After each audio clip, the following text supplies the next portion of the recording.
Welcome to HP FanFiction. Support me by subscribing the channel. Also, like and share the video to keep me motivated to make more videos like these. Past timeline somewhere between 1970 to year 1979 AD, 1995. Regulus was sitting silently in the kitchen of Grimmauld Place, waiting for his brother to show up so that they could talk. He felt tired. The last months had been tiring in ways that Reg had never imagined when they were still planning how they would start their changes in the wizarding world. Not that Reg had been the one who did the most planning. Even now he had no idea how he had ended up as his grandfather's friend's right-hand man, as the one who would help conduct all those plans he had never thought of ever before. Yet here he was. Here I am, trying to start a revolt in the magical world with the aid of a family long dead, and family members who are the most contradictory I have ever seen, Reg said to himself aloud. Talking to yourself now? A voice spoke up from behind Reg. Or did you actually notice me coming in? Reg started. So, he exclaimed while turning around to actually look at the man who had entered the kitchen. Do you need to scare me? The other man just looked at him unrepentant. I'm sorry, he said, but his face said otherwise. I didn't want to startle you, Reg snorted. As if you're truly sorry, he countered. You might not have done it on purpose, but that doesn't mean you're actually sorry. Harry smirked. How right you are, he agreed, and then pulled out a chair to sit down next to Reg. Still waiting for your brother, I see. He doesn't yet know I'm there, Regulus replied unbothered. I guess he will return here soon. Anyway, he should be back way before the Order returns for one of their useless meetings. Harry snorted. I believe that immediately, he said. The Sirius, the one we get to see now, I think he might be the closest, even if he's a bit more mature, we will ever get to the Sirius he was before Azkaban. Harry looked at Regulus thoughtfully. I guess, he finally admitted. For all his childishness and the fact that Sirius started to live in the past after Azkaban, like he is now, he might be the best outcome, the best end product that could have emerged from the young man Sirius once was. Regulus looked at Harry surprised. My brother, he asked slowly. You met him back in the First War with Voldemort? Harry just smiled a bit grimly at that. I met him, he agreed, and he got to know me quite well. I called him a friend for a while as well, just like I called Lily and James a friend as well. I guess Sirius was one of the few who ever knew part of the secret I held close to my heart, all my life. Then Harry shook his head before changing the topic. You know, Reg, when I met you, he sighed, and closed his eyes, and Reg knew that his connection to Harry, within the time of the First War, would be revealed to him next. I actually didn't plan to step into the chaos that surrounded you. You had already chosen your life, and while I loved your grandfather and brother, I never saw something good in your father, and I wasn't about to give you the chance of a doubt when you obviously had already chosen the side you wanted to fight on. Reg sighed and leaned backwards against the back of his chair. Obviously his friend had decided to evolve the discussion to Regulus himself before Reg could even think about asking about their connection, or at least their former connection from the First War. I understand that, Reg agreed nevertheless. My parents always pushed me into that one direction, to the fulfillment of our Dark Lord and a world of pure bloods in power. And yet you took a step back and returned to a less radical view, Harry answered, while closing his eyes. Reg snorted. You mean I was forced to take a step back and see the truth, he corrected, amused. But then you, grandfather, and the rest of your people were always there to show the truth to those who want to see it, and to those who don't want as well. I guess you might be right, Harry agreed, his eyes clouding with memories. 1970-1979. The first time Sal had heard about the emerging war had been the day he had been contacted by old friends. Sal, the man greeted him. They had agreed on a meeting in the leaky cauldron, hidden in a corner and with a privacy shield in place. I see you aged quite well, my friend, Sal said, and sat down after shaking the hand of the other. Well, I should hope so, the other man replied, amused. I have a lovely wife looking after me after all, and children to ensure that gave me all that grey hair. Saul snorted, amused. That's another way to put it, he agreed.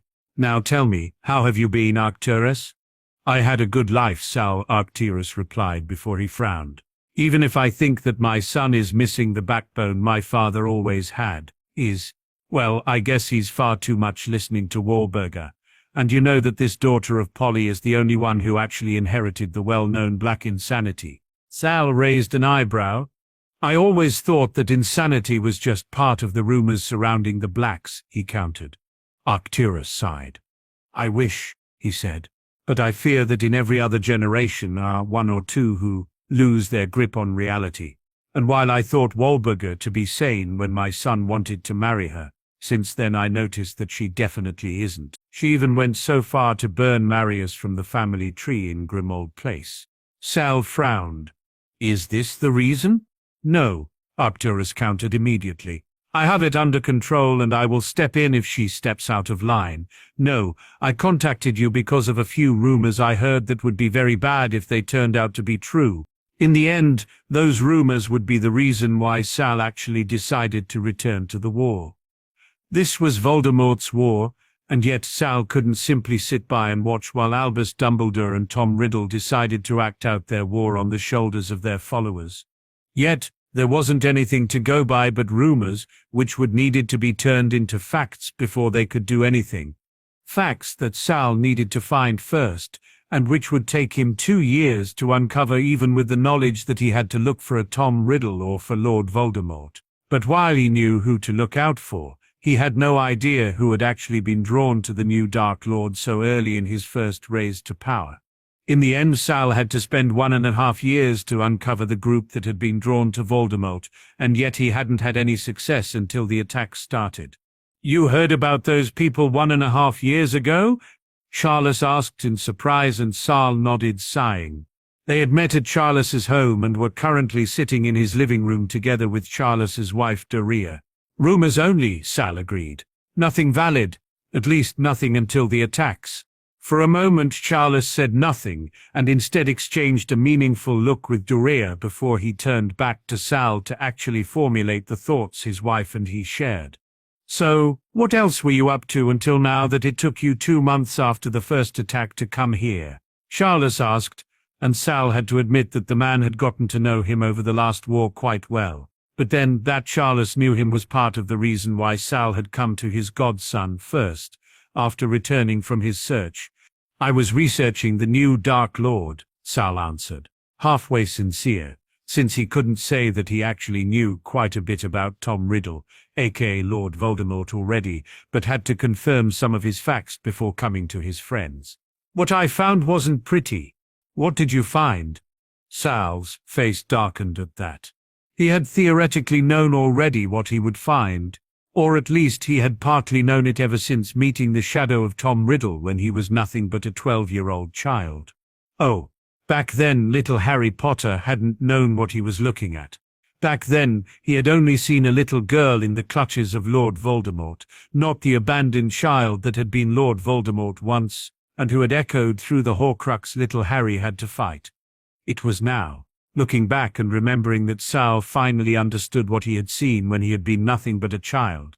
Too much people doing too little to help a once normal child, Sal replied to Charles' question, sighing.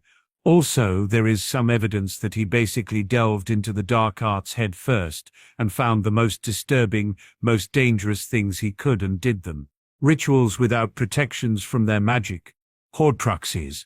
Sal had known about both of them nearly as long as he had lived, but to research and find out how far the man who killed Lily and James Potter had gone was something else entirely. And therefore disturbing in a way Sal had never expected his research to be. Obviously both Charles and Dorea understood what Sal implied, because Charles grimaced at that and Dorea looked at him sickly.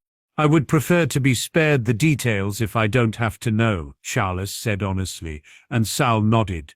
I don't think that you have to know, he told his godson, or was it his grandfather? They're not important right now anyway. Dorea raised an eyebrow at that. Not important? She asked incredulously, but it was Charles who answered. It's always the people first, he reminded her. We will have to find a way to keep the people safe, and then we will delve into how to stop that man permanently. Until then, stopping his troops is priority." Sal nodded, feeling tired already by just thinking about it. Hadn't he fought a war just a few decades ago? Did he truly need to fight another one already? "I need someone to open routes to smuggle people out of the country," Sal said, drawing on his knowledge about Voldemort's hatred for Muggle-borns. "I also need people for intelligence and counterattacks." At that, Charles started to grin. There was mischief in his eyes, and an excitement that reminded Sal of Charles's younger years. "So, the Resistance is back?" Sal's godson asked, interested. But Sal shook his head, determined to lessen the excitement Charles obviously felt by the idea of returning to secrecy and adventure. "Not yet," Sal cautioned. "First, I have to establish headquarters and a way for us to remain unseen and unspoken of. There aren't enough of us left to work openly against a new Dark Lord, and finding others who are willing to work with us will be hard, considering that Dumbledore managed to ensure that whole generations hero worship him. There won't be a lot of people left who aren't inclined to follow Dumbledore, the new Dark Lord, and who don't plan on staying neutral anyway." That removed the excitement from Charles's face and made him frown instead. "You mean we won't have a lot of people here to fight?" he said darkly. It was a justified understanding, since Sal had no intention to include all of Europe, where a lot of his people had come from in the wars of Grindelwald, and a lot of those from Britain had already died or were quite old now. Not all of them would think about returning, Sal guessed. "We won't be as many people as we were before," Doria agreed with a frown. "But that doesn't mean we will just sit by and watch while another Dark Lord decides to wreak havoc in our home." Charles nodded grimly, then suddenly a smile spread over his face that Sal knew very well. It was the same smile that Henry had spotted so very often while Sal had attended school with him. It was the same smile Harold Potter, son of Ralston Potter, had spotted the moment he had been about to pull another prank. It was the same smile Ralston had spotted planning their assault. That smile had been on Ignauda's face more than once, and it was even the same smile Peverell had spotted when he ensured that Sal and the others would listen to one or another of his ideas. It also vaguely reminded Sal of pictures he had seen such a long time ago that they were hazy even with his eidetic memory. Pictures of James Potter while planning a prank. Oh, Sal knew that smile, and suddenly he wondered why he still didn't dread it after all that time, but then maybe that was because he himself showed it ever so often as well. "Well, I guess we will have to raise our own generation," Charles said in that moment. "We could start with our son James. He's exactly in the right age to be raised as a member of the Resistance." "Charles, he's 10, Doria objected instantly. "Exactly," Charles replied enthusiastically. "He hasn't gone to Hogwarts yet. We've still time to raise him anti-Dumbledore." Doria groaned at that and Sal snorted. Yes, that was a Potter prank in the making. Sadly enough, he would have to stomp it down before it could evolve further. "I don't think that your son will be a great help for at least another 7 to 10 years, he said, amused, but serious. "But thank you for the offer." It was in that moment that the door to the sitting room opened hesitatingly and a boy with messy black hair and brown eyes looked in. "Did you call me, Dad?" the boy asked, confused, and Sal felt his heart standing still for a moment. It was odd. Sal had lived thousands of lifetimes, but seeing his first birth father for the first time still took his breath away. It wasn't that Sal still longed for his father. He had grown out of that as far as he could with a body frozen in time. Instead, it was more a longing to know the man who was one of the reasons that Sal was alive. Still, it's definitely something else to meet my own father when he's barely 10, Sal thought, amused. That definitely wasn't what I had planned when coming here. "No, son, I didn't," Charles said, then gestured for James to come in. "Sal," he said, "meet my son James. James, this is a good friend of mine, Sal Sanctuary." Sal sighed. "Don't listen to your father, child. I'm Salvazar Malfoy," he corrected. "Not Sal Sanctuary, even if your dad insists on calling me that." James grinned at that and held out his hand. "Hi, I'm James," he said. "Nice to meet you, Mr. Sal." Sal guessed that Mr. Sal was at least better than Sal Sanctuary. Nice to meet you too, James, he said and took the offered hand. For a moment they shook hands, and then Sal let go again and Charles turned his child to face the door. And now off with you, you curious child, he said. Your parents and their friend have to do some grown-up talk. James scrunched his nose up at that. I don't understand how you can stand those things you talk about, he complained. The most aren't even interesting. Exactly, Charles said. And now go and play somewhere else. Does that mean I'm allowed to go flying? James asked, excited. Only as long as one of the house elves is watching you, Duria answered immediately. Yippee! And with that, James left like a whirlwind, leaving behind his amused parents and an even more amused Sal. Charles snorted and then turned back to Sal. Now back to the resistance, he said, suddenly serious. I'm in, but I think you guessed as much already. I will also activate Arcturus, Pollux, and the others. I know from Pollux that at least his daughter Walburga, my wife's sister, thinks that the new Dark Lord has the right idea. That's concerning, Sal said, sighing. I know already that Arcturus will be in. He was the one who came to me about the rumors, but it would be good if you contact him anyway. Anything else? Charles shrugged. Nothing much, he said before showing a bit amusement. Marius is bored, I guess, but that should be rectified the moment I tell him that we're restarting the resistance. Other than that, no, I don't think that there's anything else. Sal just rolled his eyes. Of course Marius was bored. Even being burned from the family tree in Grimmauld Place could have been only a temporary distraction for the Mad Black, so Sal wasn't that surprised that Marius was craving the adventurous life of a member of the Resistance. All right, I'll go and search for headquarters. You go and alert the others, he decided finally, not even saying a thing about that last information he had received from Charles, and Charles's grin widened. On it, he said. This will be fun. Only a Potter could call something like a secretive organization like the Resistance fun. But then Sal wondered what that said about himself in the end. But then, that war they were about to start would take at least a decade to resolve, so maybe some fun added into all their organizing and fighting might just help a bit. Alphart, Arcturus greeted his nephew. The man in front of him stared at him coolly. Lord Black, he returned the greeting, but there was something distant in his icy voice. It was clear that he might have come because Arcturus was his lord and head of the family, but not because he was actually willing to come and see the man who headed his family. You wished to see me, Lord Black, Alphart said, his eyes trained on Arcturus, not even thinking about acknowledging any familial relationship he had with his head of house. I wished to see you indeed, Alphart, the lord replied while looking over his nephew. Why did you wish to see me, my lord? The younger Black finally asked when the older wasn't more forthcoming. For a moment the older Black looked at the younger one thoughtfully but sternly, then his eyes narrowed and he spoke up directly with the reason he had called the younger one for. I heard you refused to join the Dark Lord when your cousin offered to introduce you, he said, his stern gaze roaming over the face of the other Black. Said Black's eyes narrowed at that, his face turning forbidding. And what if I did, my lord? He asked coolly.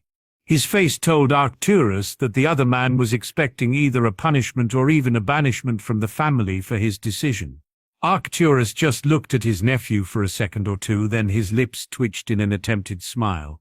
Then, I think, you might be one of the few who might still be right in the head in this family. The Black Lord replied, and his nephew actually turned to stare at the man he had expected to disinherit him for his defiance. But, sir, you agree with the Dark Lord's view, he stuttered, staring at the other man in confusion.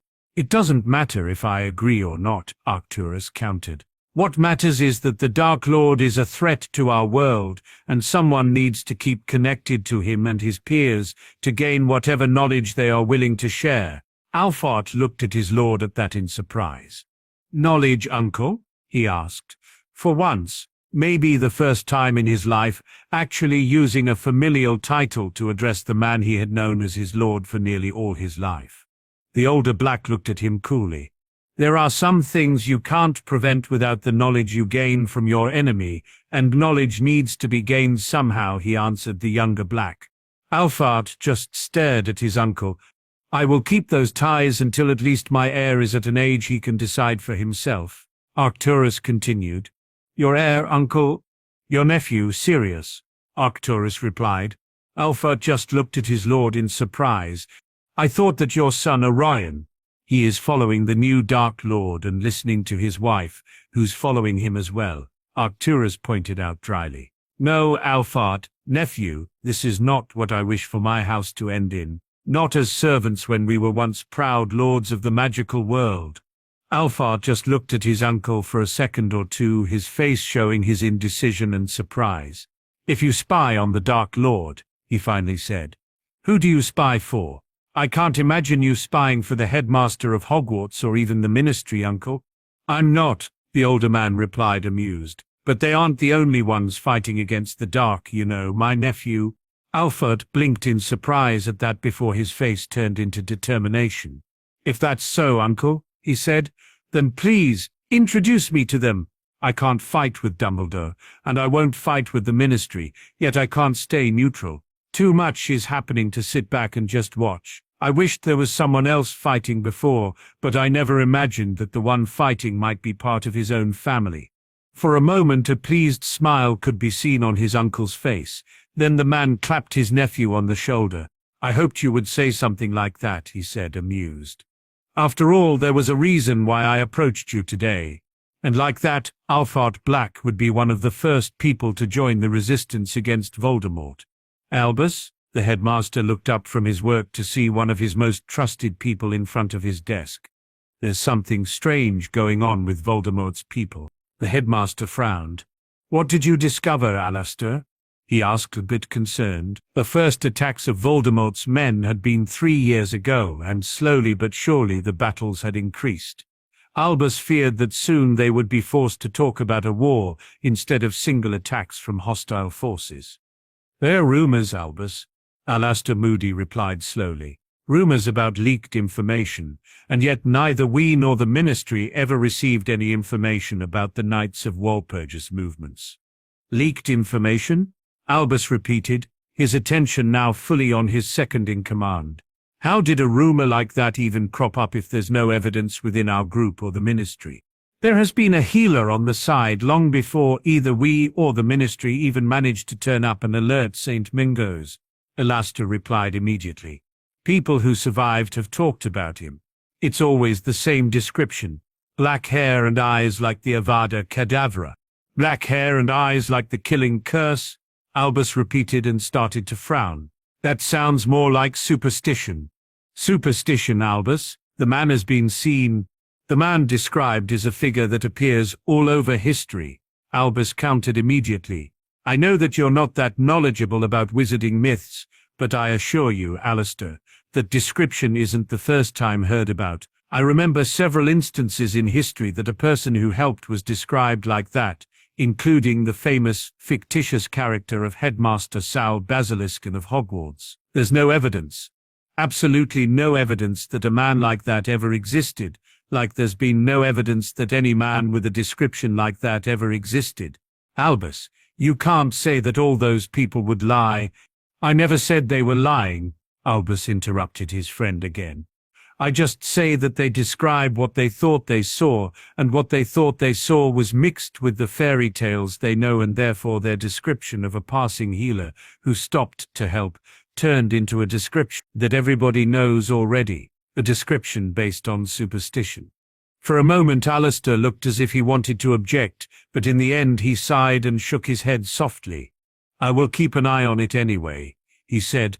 Something is going on with the Knights of Walpurgis, or at least with somebody connected to them, and superstition or not, I don't care. I will find out what's going on anyway. Albus just sighed at the stubbornness of his friend. If you truly think you have to, he said. But don't forget that we're not at war currently, so please don't do anything to evolve our conflict to one. Of course that plea was absolutely unnecessary, because just 2 years later they would be at war with the Knights of Walpurgis, by then known as Death Eaters. Anyway, Sile, Doria stepped into the room of the house they had agreed would be their headquarters. It was one of the black properties that Arcturus had hidden away from all those of his family who didn't belong to the resistance. which were mostly the younger generations. I listened, Sal replied, while he didn't look up from the potion he was brewing. I want to reinstate the Noxixen, Doria continued immediately. Marius is already all for it. He has some ideas for our wings he wants to try out at all cost. The Night Witches? Sal asked, surprised. You want to call them back? You are aware while we're at war now with the Death Eaters. This isn't a war like the one with Grindelwald, aren't you? I am, Doria replied, and there was something vicious on her face. Yet we know their plans thanks to Arcturus's connections. And they're spreading fear all over. It would be fair if they got a taste of their own medicine. Don't you think so as well? Sal looked up at that. You want to spread fear throughout the Knights of Walpurgis? He asked, amused. The Death Eaters, Doria corrected him, and grimaced. They changed names, if you remember. Oh, I know, Sal replied, and he shook his head. But Death Eaters, well, it sounds highfalutin, don't you think so as well? Doria snorted.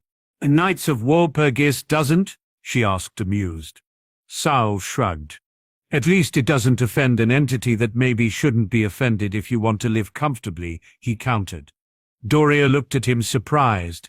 I never thought that you would believe in entities like death, she said, looking at him with new eyes. I always thought you didn't believe in anything but your own abilities and the abilities of others. Sal just raised an eyebrow at that. Then please explain the Potters to me, he countered. They are descendants of the first Grimm after all, aren't they? We are, Charles said, who had just stepped into the room. But do you even know what that means, Sal? Sal raised an eyebrow at the other man. You said that once there will be one of you who will balance death, he countered. Is there more to know? It's in your blood after all. It is, Charles replied calmly. Like there is a dragon in yours, isn't there? That actually stopped Sal's actions absolutely, and he turned away from his potion to stare at Charles. A dragon? He repeated. His eyes narrowed. An elder dragon, Charles clarified immediately. I can see it in the way you lead us. I can see it in the way you defend those that belong to you. I can see it in your eyes every time the beast inside you raises its head. Sal's eyes narrowed. There's no beast in me, he corrected. I know that people always tell me I should feel it. You aren't the first one who called me a dragon, but like those before, you're wrong. Charles looked at him surprised. Wrong? He asked. You actually know which creature you descended from? Sal stared at Charles just for a second before he replied. The basilisk, he said. And the phoenix. How do you even know that? Doria asked him, surprised. Saul just looked at those people who would one day be his grandparents, and he couldn't lie to them. They were my grandparents, he said, looking first to Charles and then to Doria. Doria's eyes widened, but Charles suddenly showed an understanding that Sal hadn't expected. The basilisk, they bit you, didn't they? He asked Sal, and Sal stared at the other man. Confusion in his eyes. It didn't matter how long he had lived, there were things he had never found out, simply because there hadn't been anyone whom he could ask, without revealing too much about himself and his origin. How? You said there's no beast in you, yet you feel like a dragon to me, a beast born of the immortal creatures, Charles said. I know my family has forgotten a lot over the time, but we will never forget the immortal creatures and their descendants. Sal stared at Charles. His eyes narrowed. What exactly do you know about the bite of a basilisk? He asked, and Charles's eyes softened. You don't know, do you, godfather? He asked. Sal just stared at him until Charles sighed and closed his eyes. The bite of the basilisk is deadly for everyone, even their descendants, he said slowly. To survive it as one of their descendants, there are stories in my family, stories told to us by death themselves, it said, which tell about the consequences of such a happening. Sal turned away from Charles to tend to his potion and hide his frustration at the fact that he might have had the answer for years if he had just grown up with his grandparents or his parents. Can you tell me? Sal finally forced out. So, you were bitten by your grandparent? Charles asked. Before she was his grandparent, indeed, but Sal had found out years ago that the venom in his blood hadn't dissolved before he had been adopted, or even a long time after. It had basically been part of his blood since before he had been Merlin's son, which also meant that most likely he could count it as being bitten by his grandmother, if he wanted it or not. When Sal didn't reply, Charles obviously interpreted it as a yes. Death told us that there are opposites even in the immortals, he elaborated. And like the Dementors react to the phoenix, the basilisk's bite reacts with the beast in those descendants who turn into beasts over time. The strongest reaction is shown by their own descendants. For a moment he was silent until Sal actually looked up from his potion to meet his grandfather's gaze. "You lost your beast that day you were bitten and survived," Charles said, now addressing Sal directly. "You lost the beast, but something was born in its place as well. Basically, the barrier between the beast in you and the rest of your soul dissolved, turning you into a being unnatural to magic in the world, a being that shouldn't exist." Unnatural. It wasn't the first time Sal had been called by that one word. "And purebloods are unnatural," one of the lords in the Gathering of the Lords had told them when Sal had been Salazar Slytherin. "He's a child of our blood," one of Ecrisdis's Dementors had rattled. "Unnatural, half-breed, soul destroyer, monster child," Ecrisdis himself had called him, naming him unnatural in another way. To hear it again from his own grandfather, it was odd, but surprisingly not hurtful, because Charles might have called him unnatural, yet would not abandon or reject Sal even if he knew that Sal was his own grandson. "Unnatural," Sal repeated anyway. Charles looked at him guiltily at that. "That's what it was called in that story," he said. "But then Death's balance was called that as well in our stories. Sometimes it's necessary to go against the laws of nature, like Death's balance needs to be unnatural to counter Death's influence on the natural world. Maybe there's a reason why you exist as well." Sal blinked at that.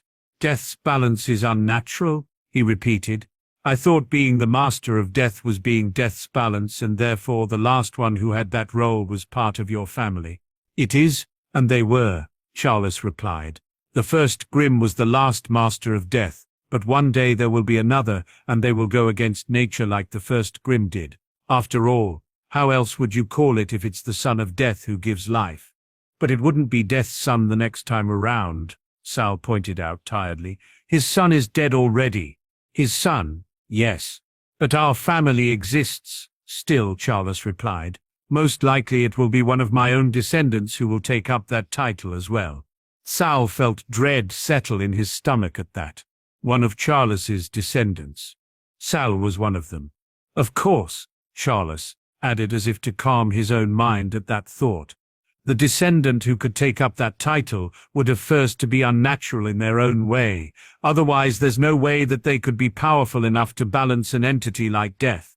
Then Charles laughed. "Of course, having a basilisk as one of their grandparents, being bitten by them and surviving might just be enough," he added a bit amused. "So I guess I should ensure that my James doesn't marry a basilisk in the future." "Charles," Dorea reprimanded him, "don't you dare to restrict your son's love choices." "Yes, dear." But while the couple joked back and forth, Sal turned back to his potion, his face expressionless. "Of course, having a basilisk as one of their grandparents, being bitten by them and surviving might just be enough," Charles had said.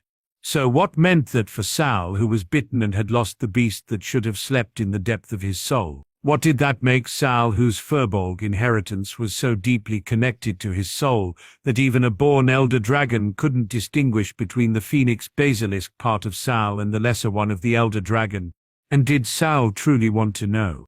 "Well, Sal," Dorea spoke up in that moment, "what about the night witches, now?" Sal blinked and returned from his brooding to the presence.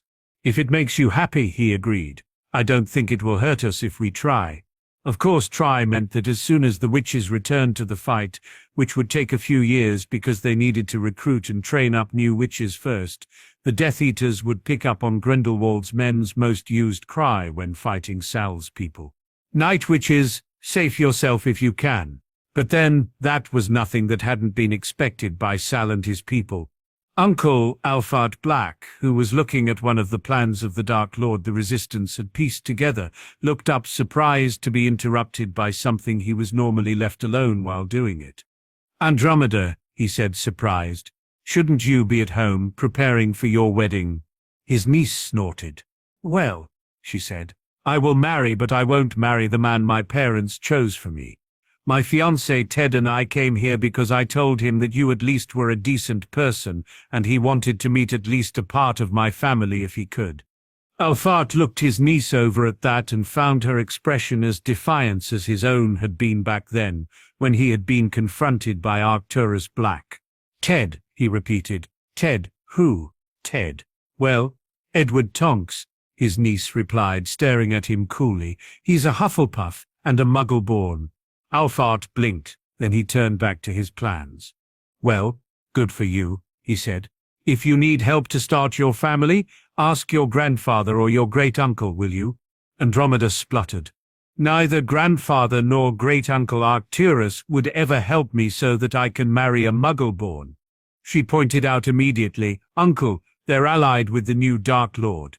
They would never— but that alliance is only temporary until Arcturus finds another way to gain intelligence on him, Alphard replied, and waved it off.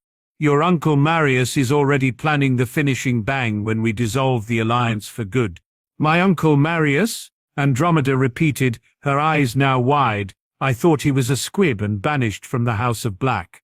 Father always implied— Your father is an idiot, just like the rest of our damn generation, Alphard countered. With the exception of me and Lucretia, they've all lost their minds not long after their birth. That at least ensured that his niece first gawked at him before starting to snicker. I knew there was a reason why Sirius and I always liked you, Uncle, she said, amused. But that doesn't mean that you're truly sane. You know, Uncle, truly. Going to grandfather or great-uncle. That's not the sanest suggestion, you know. For a moment Alphard said nothing to that exclamation of his niece, then his face turned serious. You know, Andromeda, he finally said. If you don't believe me, then at least let me take you to Sal. He might be someone who could help you, even if you don't get Uncle Arcturus's or Father's help in the end. Sal, Andromeda repeated the unfamiliar name with a frown. Sal's Sanctuary, Alphard clarified. He and some others as well as I are opposing the Dark Lord from the shadows. Andromeda looked at her uncle in surprise at that. You oppose the Dark Lord and his ideas? She asked in disbelief. And grandfather and great-uncle haven't disinherited you for that? They haven't, Alphard agreed, and they won't.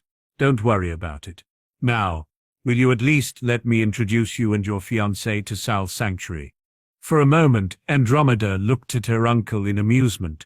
All right, she agreed. I will. Like that, Andromeda and Ted Tonks were introduced to the Resistance, and Andromeda to the Night Witches.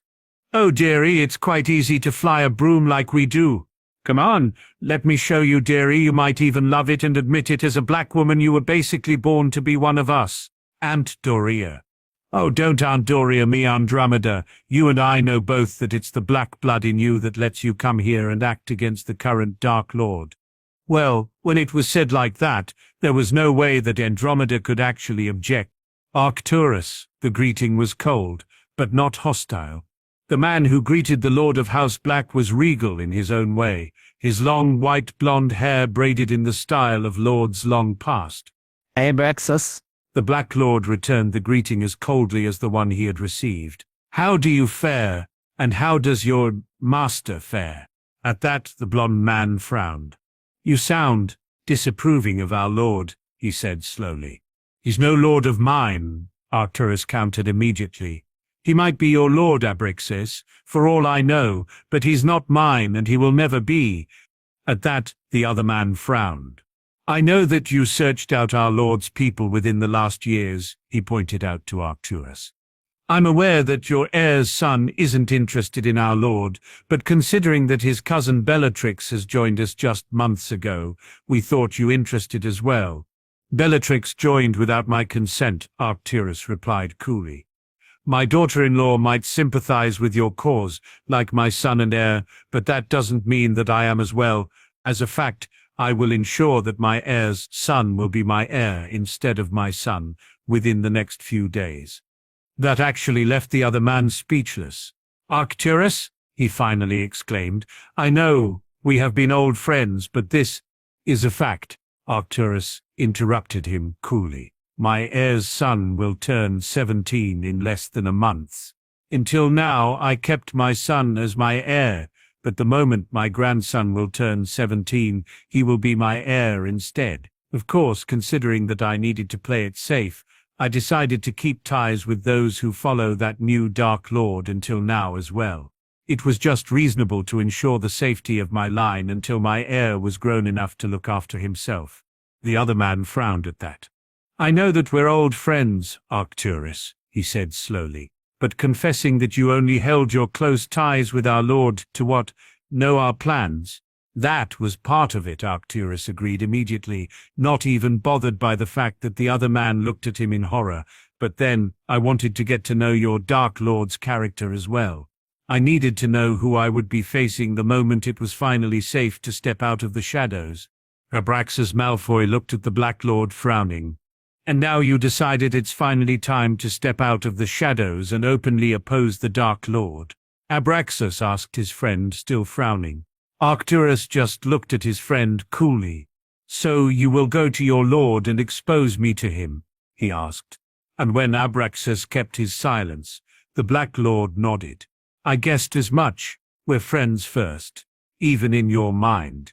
You wouldn't expose me no matter what I said to you. At that, relief spread over Abraxas's face. So, this was a test? He asked hopefully. As an answer, the Black Lord pulled out a file and held it out to Abraxas. In a matter of speaking, he agreed. Read this, Abraxas, and then decide your side. Either the half-blooded liar or our friendship. It's your decision. With that, the Black Lord turned and left the manor of his friend of many years, well aware of the fact that this might be the last time he would be able to call Abraxas Malfoy his friend ever again, because be as it may, Sirius was coming of age in just a few months' time, and the war was heating up further and further. Soon, everybody would have to choose a side, and Arcturus Black, no matter his connection to the people who followed the Dark Lord, had chosen his side long before the war even started. There was no way in hell that Arcturus Black would ever go against the men who had fought with him side by side in another war, even if it meant that he had to try and at least get the one person he considered important on this other side as well. Forax, the Phoenix in front of Sal, returned the gaze coolly. The Phoenix looked a bit beat up and tired. He was pale in a way that didn't look too healthy, and the human body he had taken looked faded and less human than it normally had. On Forax's cheeks were still small red and golden feathers, and his eyes looked more like a bird than human. Egg of my egg, Forax returned the greeting, his voice more like the alluring sound of a phoenix cry than a human voice. What are you doing here, grandfather? Sal asked, his eyes resting concerned on the tired phoenix. The phoenix smiled at him, a smile a lot stiffer than Sal was used to. I'm sorry, egg of my egg, he said tiredly. I fear I'm slowly but surely on my way to my final burn. Sal's breath hitched at that. Grandfather. But before he could say more, Forax reached out and touched Sal's face. Not yet, he assured his grandson. Not yet, and not for at least a few hundred years, but someday I will have my final burn. I can already feel it in my bones. It won't be too far in the future anymore. Sal bit his lips and closed his eyes. You won't be alone, Forax assured him immediately.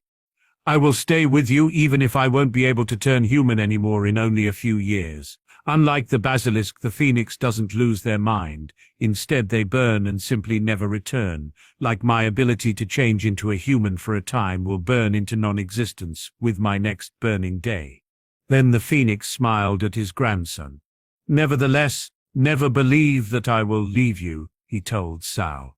I might be beyond what you can see, but I won't leave you like your father never truly left you as well, like your grandmother is still there for you, even if she doesn't remember you anymore. Sal smiled, tears in his eyes. I know, grandfather, he agreed. I know. Forax sighed. His hand, with more feathers than skin, reached out to card through his grandson's hair. Sal closed his eyes at that, savoring the touch of his grandfather's hands. You're here because of something else, aren't you? He asked tiredly. You're not just here to tell me that I'm losing you too. I'm not, His grandfather agreed with a sigh. Sal opened his eyes again to look at his grandfather.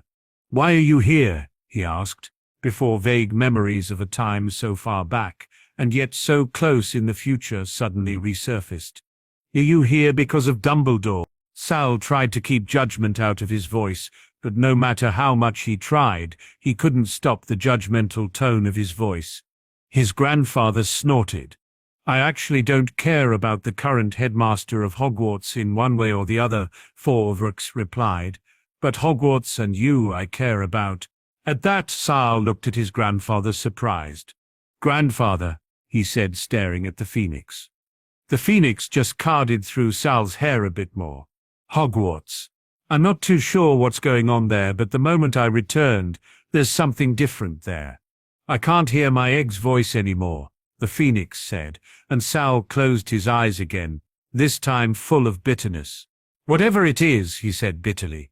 I can't go and take a look, at least not as long as Albus Dumbledore is headmaster of Hogwarts. The phoenix snorted. The wards are yours. If you want them, you're still their master, he pointed out. Sal inclined his head. That I am, he agreed. But that doesn't mean anything at all. I can't return right now, and not for the next decade or more at least.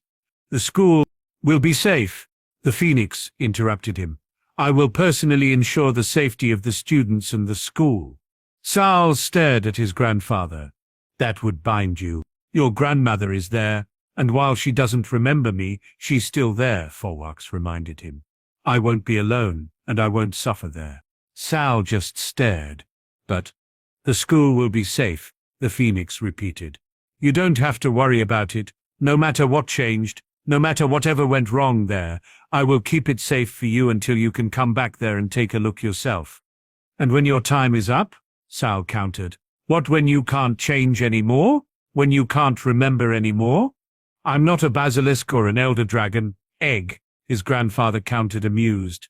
Even if I won't be able to turn human anymore, I won't forget. I will vanish to the undying flame. I won't lose myself to the beast. Sal just looked at his grandfather, his eyes dark with grief. Grandfather, he whispered. The phoenix just caressed his grandson's hair again. You're everything for me, my egg, Forwax said, smiling. My son, my wife, my grandson, and you are those who are the closest to me, and I will do everything, absolutely everything for you. Sal smiled at the phoenix, but the phoenix reached out and grabbed his grandson's shoulders. I mean it, Salvazaha. That actually gave him his grandson's absolute attention.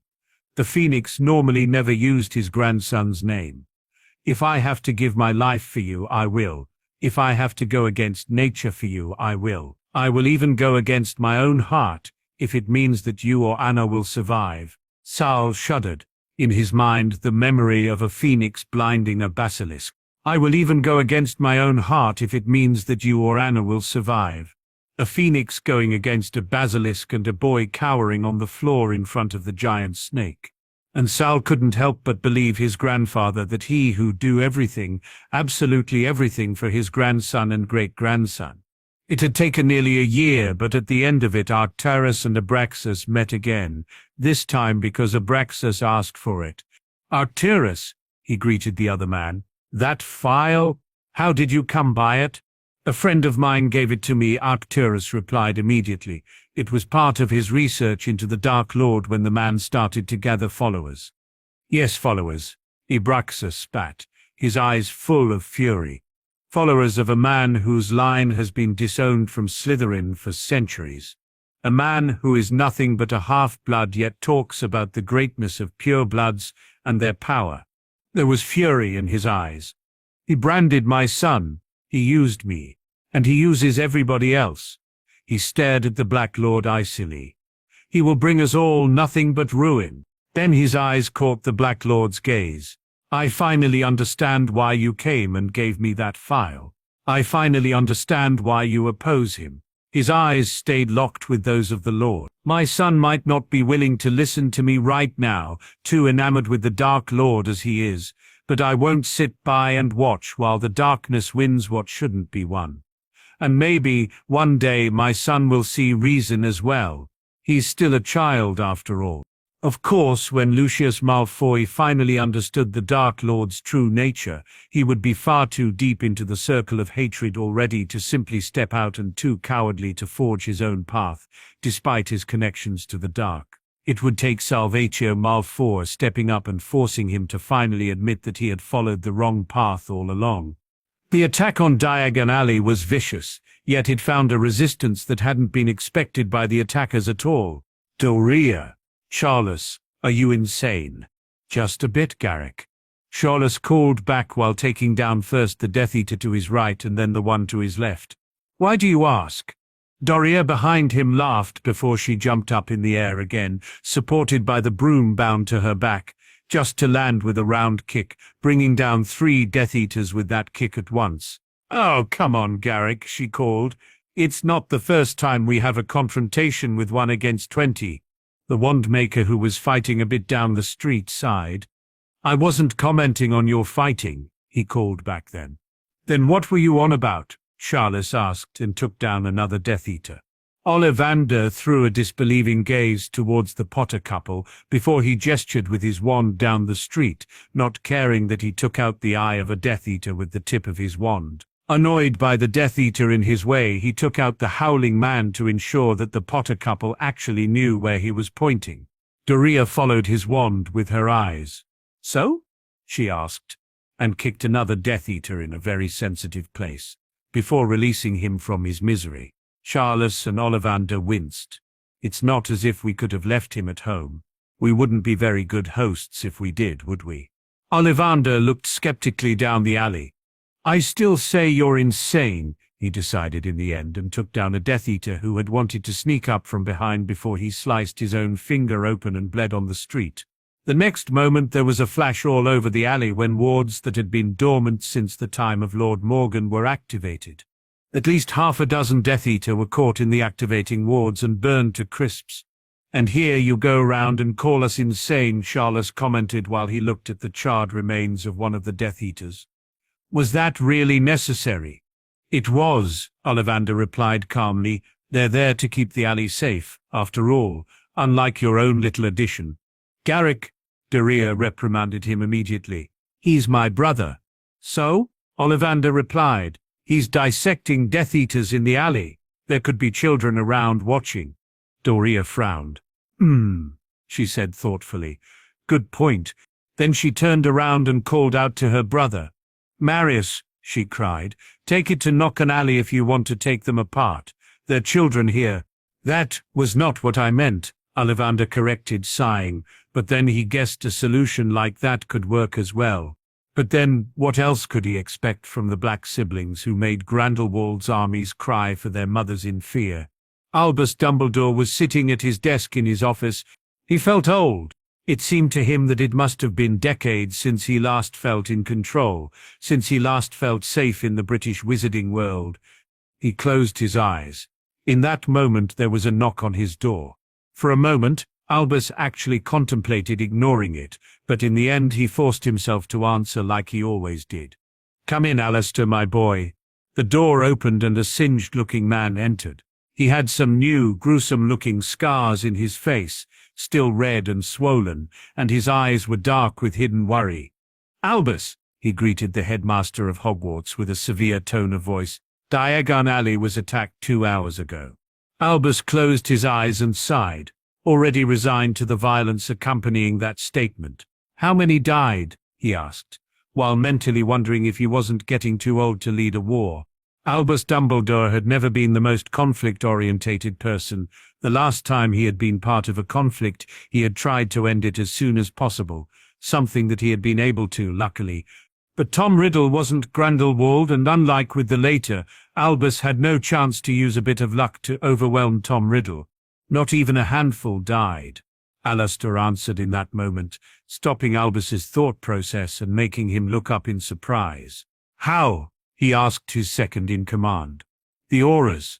We're too late as always, Alistair interrupted him gruffly. It were the Potters and that damn black squib who acted. That insane people came tumbling out of Ollivander's as if the old wand maker sent a dragon after them. just to fuck up the whole operation from that new Dark Lord's followers within seconds. Albus looked quite surprised at that. Fleamont and Effie. Nah, not them. Alastair waved off with annoyance. The other damn Potters, Charles and Doria. If those two weren't so obsessed with staying with the Dong, I'd recruit them for the auras immediately, and that insane black squib as well, just for laugh. Albus frowned. They actually fought the Death Eaters? He asked, concerned. Ha, Alastair spat. Fought them? They decimated them. Took them apart as if they were damn toddlers running around with a wand and not trained followers of a Dark Lord, well versed in the dark arts. That was concerning. As much as Albus didn't like those particular Potters, he had kept an eye on them since Charles Potter was heard of the first time. Albus had always been wary of that man, had always suspected that that man was deeper entrenched in the dark arts than it was good for others. Charles's marriage with Doria Black only showed him that his fears were true. The display in Diagon Alley definitely didn't help with his fears. The Potters? He finally whispered. Why were they there? Alastair shrugged. Damn if I knew, he countered. But damn we were happy that they were. Those three bastards too down Death Eaters as if it was a tournament. I'd so wish they were part of my auras. They're dangerous, Albus pointed out, and they took the law in their own hands. He knew that he sounded quite a bit like a hypocrite with those words, considering that he was the leader of the Order of the Phoenix, but at least he had his people forbidden to kill the enemy. His people were there to defend the population, not to kill off the opposition. Everything else but defense was a decision of the law enforcement and politics. Albus and his people wouldn't overstep their boundaries there. Ernie? Sal started to say when he saw the addition Ernie Prang had brought with him to the meeting of the members of the Resistance. Don't tell me you lured them into your night bus and then kidnapped them.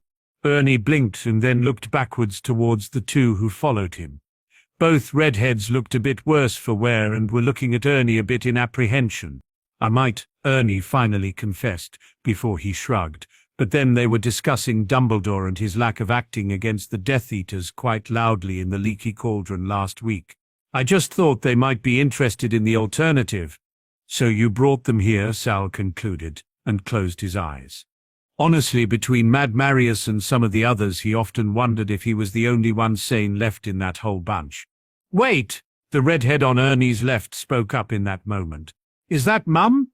Sala followed his gaze to Lucretia Pruitt, née Black. And Dad? The other redhead added, surprised, while looking at Ignatius Pruitt, the husband of Lucretia.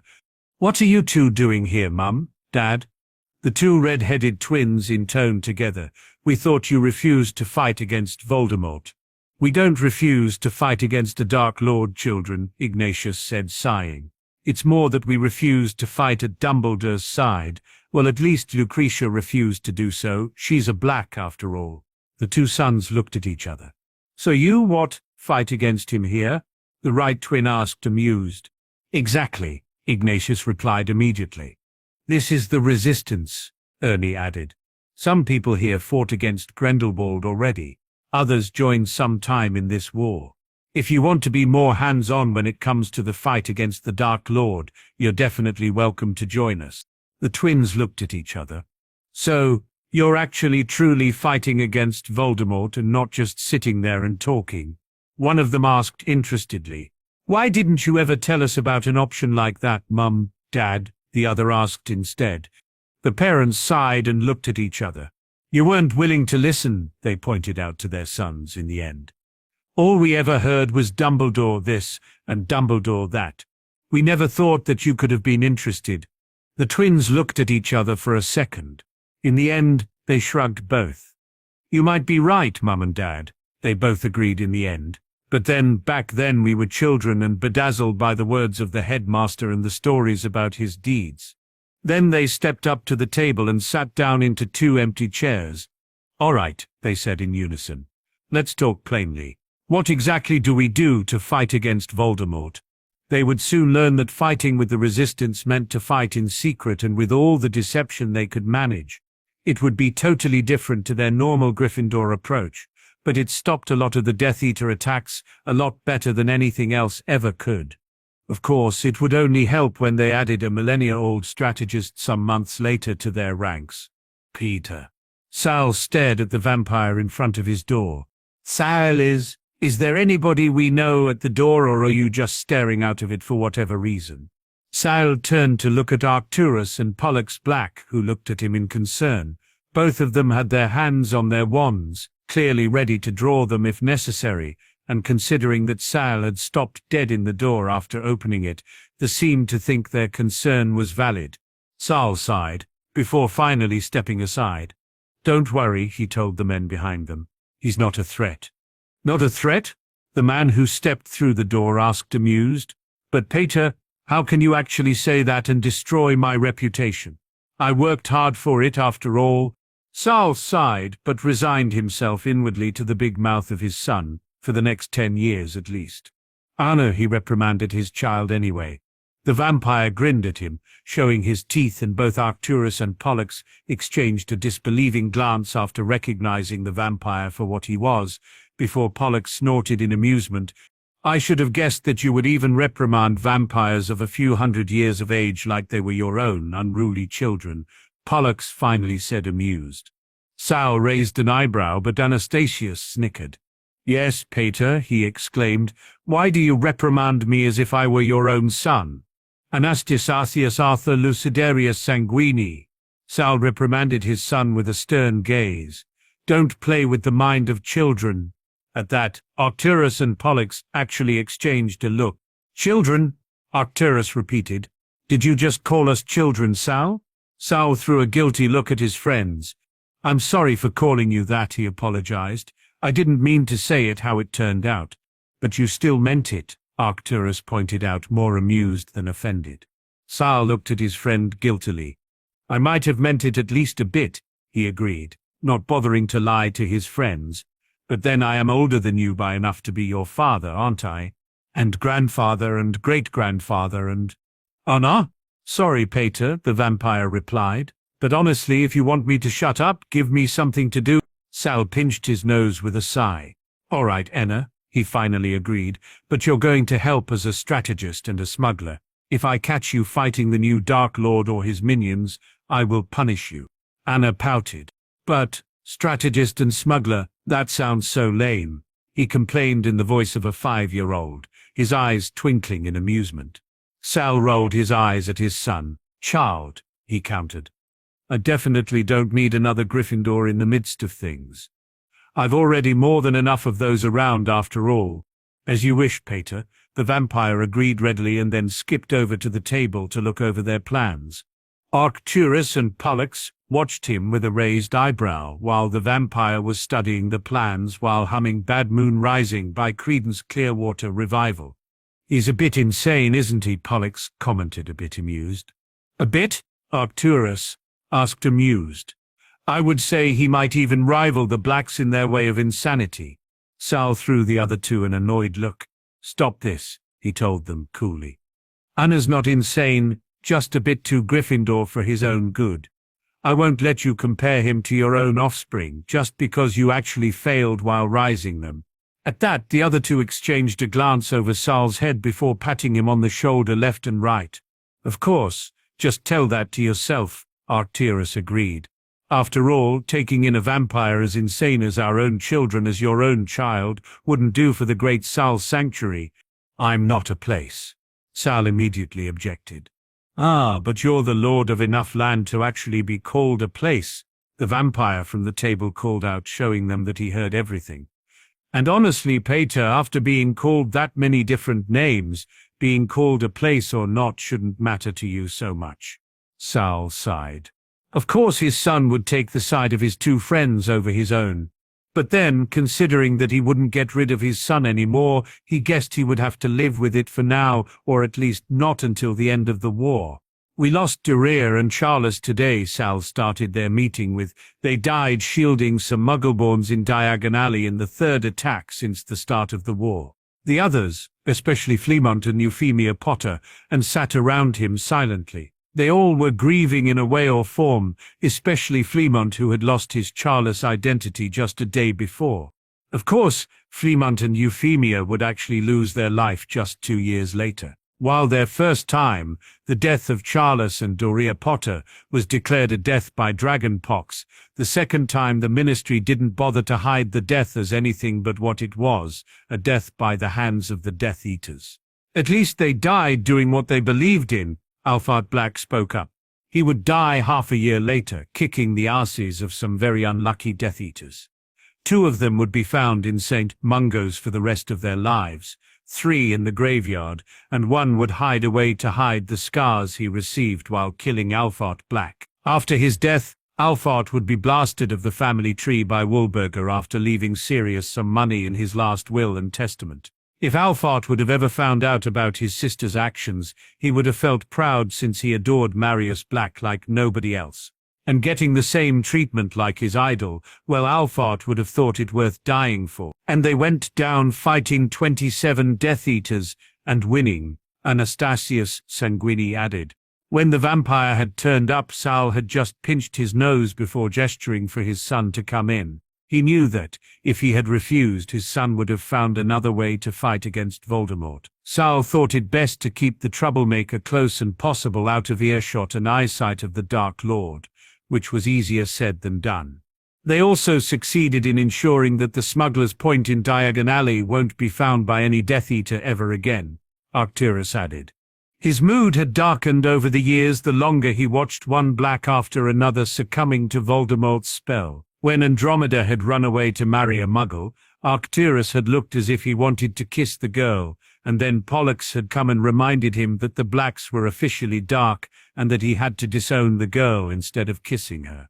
So Arcturus had grumbled and went to Gringotts to ensure that the girl was disowned for the next 20 years. If he couldn't reinstate her earlier, and he wouldn't as long as there was a Dark Lord out there going after half-bloods and Muggleborns, he had filled her vault with gold and written her a letter to keep it quiet.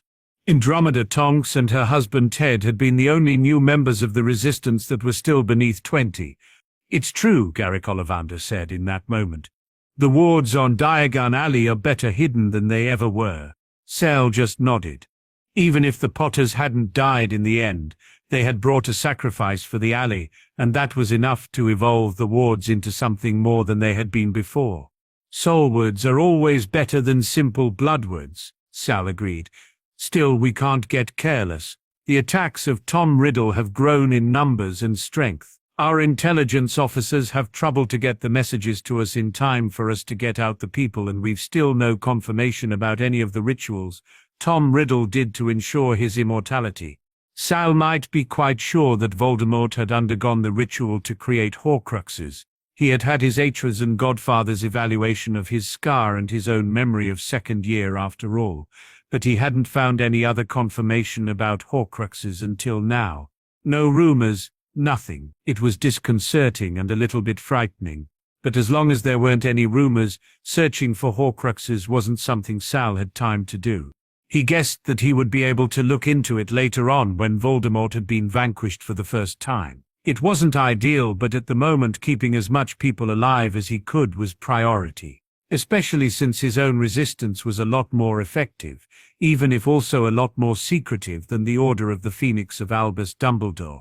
Speaking of the Order, Dumbledore is actively recruiting from the 7th-year students, Fabian Pruitt said. As far as I know, Peter Pettigrew and Remus Lupin have been approached by him. He wants them to join the Barking Burn Birds, or in other words, the Order of the Phoenix. Oddly enough, since the twins joined them, the original name of the order seemed to have been forgotten by the members of the Resistance. Fabian's twin Gideon nodded. They both would die 3 years later in an Order mission gone wrong, but it was thanks to them that baby Susan Bones would survive the war. Sal sighed inwardly. Of course he knew that the Marauders would join the Order, but he hated to think that Dumbledore had started to approach James Potter in times like this. It was no wonder the younger Potter had joined the Order of the Phoenix, just after losing his parents in the end. It was an effective and cruel move, especially if the headmaster would use James's future grief to lure the boy in the rest of the way. Keep an eye on that, he said, before turning to Marius. We also need a new way to smuggle people from Aberdeen. We lost our usual route there. Marius nodded. I'll go there and have a look, he said. He was the one who could go incognito the best since he didn't leave any magical traces that could be tracked. He would die just a year later while rescuing some children from Death Eaters. He went with a bang, leaving behind 3 dead Death Eaters and a giant hole in the streets. "We still need a way to track down Tom Riddle," Arcturus reminded him in that moment. "That damn man is hard to find as it is. If this whole war is going awry, we can't afford to lose him because we would never find him again until he returned with another army." Sal nodded at that thoughtfully. "I've got something we can use," he said slowly. "It will be useless the moment he loses his body since it needs a living brain to work with, but the moment he regains the body, it would be back in place, and we could track him again. So, as long as he doesn't survive losing his body, we should be able to find him everywhere on the world?" Arcturus asked, interested. "We should," Sal answered. "What kind of spell are you thinking about?" Alphart asked, interested. "A runic spell," Sal answered. "It would connect my mind with his. It wouldn't be enough for me to truly enter his mind as long as one of us isn't influenced by strong emotions. So, could he enter your mind through it?" Arcturus intercepted, concerned. "Not if I solely connect our surface thought," Sal answered. "I might share dreams with him and get a strong image from time to time. But that's it." "What's the catch?" Ted Tonks asked, troubled. Sal looked at the others darkly. "I will have to meet him in person to apply the spell, and since he mustn't know about you, I will have to do it alone." At that, the others frowned. "That's dangerous," Andromeda finally said. "Really, really dangerous." Sal nodded. "It is," he said. "I guess I will have to plan it carefully." Of course, planning it carefully would take not just a month or 2. In the end, the Elder Potters would be lost as well before the plan could actually put into action. "Sirius!" Silence and the noise of breaking items. "Sirius! What do you want, grandfather?" "Sirius, I know you're grieving, but you're not the only one." "Of course not, grandfather. James is grieving as well, after all." Sirius growled and threw another cutting curse at one of his grandfather's vases. "Sirius." There was no reprimand in his grandfather Arcturus's voice, only tiredness. "I know how it is to lose somebody as well. Dorea, as if you truly understand, this has nothing to do with the blacks after all," Sirius growled. "And you can't tell me you ever grieved for somebody who wasn't a damn black. I had a friend in the Grindelwald War. I jumped into a curse to shield me and Paul. I don't care about a damn member of Grindelwald's army." Sirius screamed. "Leave, just leave. I don't want you here. If the only other place I could go wouldn't be Potter Manor, I wouldn't even be here." "Sirius, Alaric wasn't Grindelwald's man." "I'm not." "I don't care. But I care," Arcturus thundered back. "I loved Dorea too. This has nothing to do with the blacks." Sirius screamed back. "Fremont and Euphemia Potter were better than any black could ever be. Euphemia was Sirius just stomped past his grandfather and left the room, throwing the door close after him. "I don't want to hear it," was the last thing Arcturus heard before he was left alone with a destroyed room. He sighed. Obviously his grandson wasn't yet willing to listen to the things Arcturus had to say, to the secrets that had been kept from him all his life until now. Losing the Potters was the worst thing that could have happened for Sal. "Pater?" The vampire kneeled down next to Sal, who had curled up in a corner, the tears still on his cheeks. When he had gotten the message that the Elder Potters had been attacked by Death Eaters in their own home and hadn't survived, he had fled in one of the empty rooms before actually letting go of his emotions. Of course his son would understand what losing someone would mean to Sal and had followed him even if Sal would have loved to be alone right now. "Anna," he said before reaching up to his face to wipe away the tears. He was surprised when the vampire actually leaned forward and buried his face in Sal's shoulder like he had done when he was a small child. "I liked them, Pater," he confessed. "I can't believe they're gone." "I can't actually believe it as well," Sal agreed, his voice tired. For a moment there was silence between them, then Sal took a deep breath and spoke up again. "You know," he said, "they were your great-grandparents." That actually froze the vampire in his arms. "What?" Sal laughed watery. "I had no idea when I met them," he told his son. They were just those two children of people I was friends with. I had no idea that they would turn out to be my own grandparents in the end. Merlin, I still can't believe that my own parents are out there somewhere, most likely already fighting the current Dark Lord at Dumbledore's side. It's just so odd to think about it, and I'm not sure how I will react if I ever meet them out there. You mean you will actually start crying when you meet them? Anna asked, but kept his face buried in his father's shoulder. No, Sal answered, happy to be distracted even if he wasn't sure if the distraction wasn't as hard to think about as the fact that Charles and Doria were dead. I mostly fear that I see them and will feel nothing. I know that theoretically they are my parents, but practically, well, I never met them, and they never raised me. I'm grown now, so I don't need them as well. I don't know how I feel about the idea of meeting them now when I don't need them anymore. Well, if you need me, Peter, you know I will always be there, Anastasius declared, and curled further up in his father's lap. You are aware that I'm the father and you're the son, he pointed out to his son. Nevertheless, I will always be there if you need me, was his son's stubborn reply. I might be your son, but we're still family, so I have a right to look out for you too. You are, and I guess you have the right, Sal agreed, feeling a bit amused and a lot less grieving and bone-tired. He closed his arms tighter around his son. Thank you, Anna, for being there, he told Anna warmly. I'm not sure what I would do without you. And that was the truth, even if it wasn't his son who pulled him out of his grief and need for revenge in the end, but rather somebody else. 1995.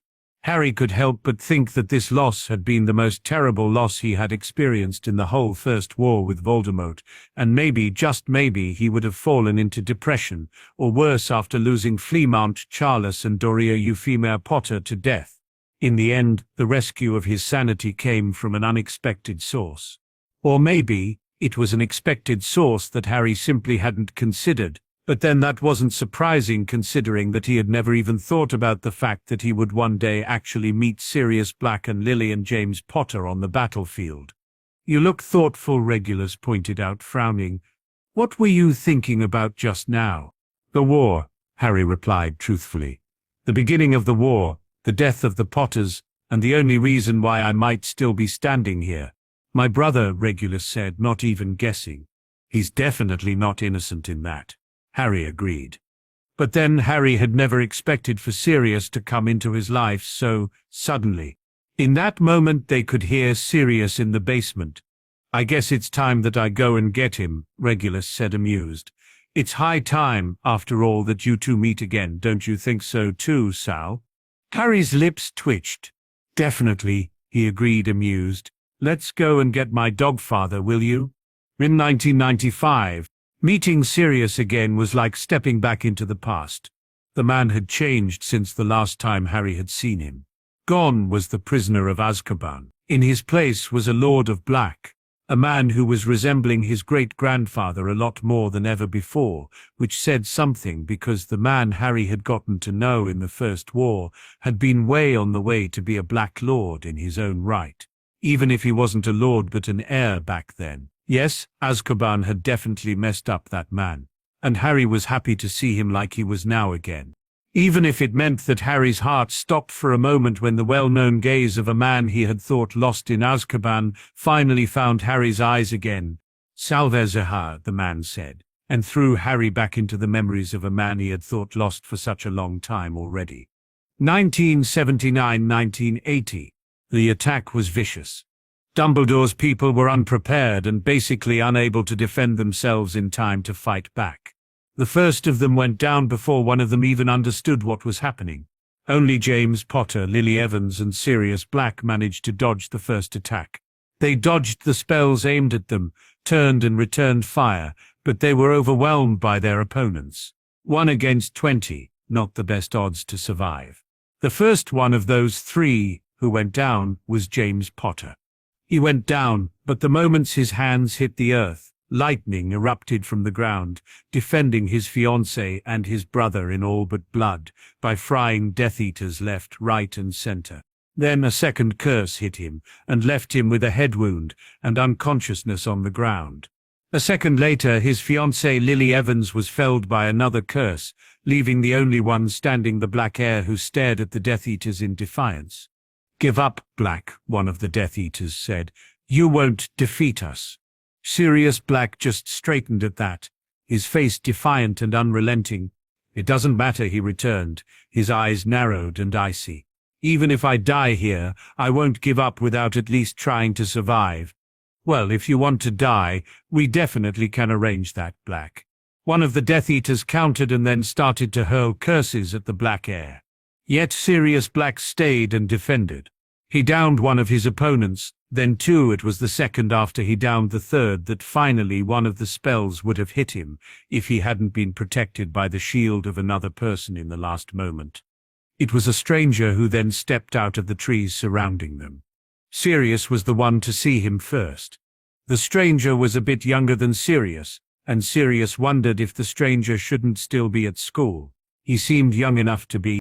The Death Eaters, on the other hand, didn't notice him until a rune flickered into existence in front of Sirius and his downed comrades.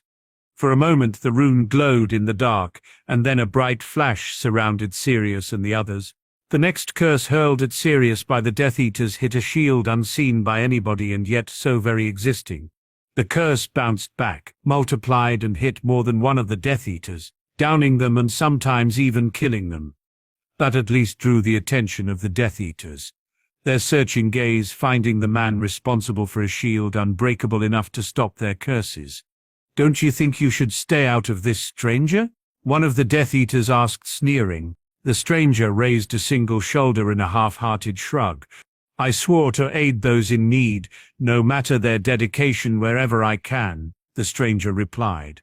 "I swore to aid in need, to heal those I found hurt, and to defend the weak. I'm not about to break my oath." For a moment there was silence in the clearing. Then another Death Eater spoke up, this one sounding less sure than the other. "Your healer's oath doesn't condone killing, and some of my comrades definitely died by your hand right now." The stranger smirked. "You're right," he said. "A normal healer's oath doesn't condone killing, but I'm not a normal healer." With that, his wrist flickered in a shortened gesture. A second later, curses hurled from the trees surrounding the clearing, hitting Death Eaters in deadly precision. "And unlike other people, I don't mind a dead pureblood if it means to have an opponent less the next time we cross paths," he said, his hand reaching for a slender, old-looking wand. It was then that Sirius understood that the stranger hadn't used a wand until now, his hands being empty before. But how? The thought was stopped when the wand of the stranger moved. Fire erupted from the ground, burning and twisting in a way Sirius had never seen before. The Death Eaters' eyes widened. Some of them tried to counter the flames, but none of them succeeding. The stranger's face twisted in an ugly grin, vicious and deadly in its own way, and the Death Eaters ran. The moment the flames came crushing down on them, the Death Eaters apparated, fleeing the death trap they had found themselves in just a second ago. Just another second later, the flames came crushing down on Sirius and his people as well, just to be stopped by the barrier that had stopped the curses as well. Then another person stepped up next to the healer who had decided to help them. This stranger wore a cloak that hid his features from the world. "The most of them escaped," he said in a voice that Sirius knew but couldn't place for the life of him, "but I burned at least 2 to 3 of them to death, and injured at least 10 to 15. I never expected them all to die," the healer replied, his eyes on Sirius and his people who were still surrounded by lowly burning flames and the barrier. "Put it out! There are injured down there that need immediate treatment if possible." The other stranger inclined his head, and the next seconds the flames surrounding Sirius and the others vanished. Sirius clutched his wand harder when the barrier surrounding himself and his comrades came down next.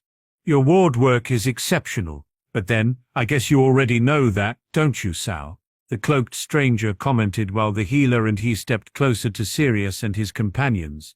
"I should hope so, considering how much I have to rely on it whenever the mad genius decides to test his newest ideas." "Sal," the healer pointed out. The man next to him coughed. "Too true," he agreed, not too bothered by the implications and not looking at Sirius at all, as if Sirius wasn't a threat to him, even if he wanted to be. Sirius pressed his lips together but decided that speaking up might be the better option, considering that there were still hidden people surrounding them. If those strangers would have wanted to kill them, then Sirius and his people would already be dead. "Who are you?" he decided to ask, trying to ignore the fact that he was surrounded and outnumbered. The two strangers nearing him turned to look at him at that. It was the man who had been called Sal who spoke up next. "I'm Salvasar," he said. "I guess we haven't met yet." Sirius stared at the man as if he had lost his mind. "No," he said slowly. "I don't think we have met yet." The healer just nodded, but still managed to not look too concerned. "Don't worry, Sirius Black Heir of Black," he said instead. "We're not here to hurt your comrades even more than they already are." Sirius's eyes just narrowed at that. "Then tell me why you are here," he demanded. The strangers exchanged a glance. Then the one hiding beneath the cloak shrugged and Salvasar spoke up again. "You could say we were on a hunt," he replied, and something vicious showed on his features again. Sirius frowned. "A hunt," he repeated. The stranger beneath the cloak shrugged. "They took down one of our own. We didn't like that at all." There was gruffness to his voice, gruffness and grief. "We're not pig-ready to slaughter, and those Death Eaters do well to understand that." Sirius blinked in surprise. "Wait," he said slowly, his mind barely keeping up with what he had been told. "Are you telling me that you're here because you were hunting Death Eaters?" He wasn't able to keep out the disbelief in his voice, but the grim expression of Salvasar told him more than anything that his disbelief was in the wrong place there. "We don't take well to one of us dying for the simple reason that he didn't follow the rules," the healer replied.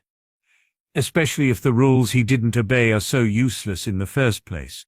Sirius couldn't help but think that his whole life had been turned upside down right now. The Death Eaters, Voldemort's people who conducted fear throughout the whole population, were hunted by people who were actually able to conduct fear in the Death Eaters' hearts. "Now, boy," the stranger next to the healer spoke up.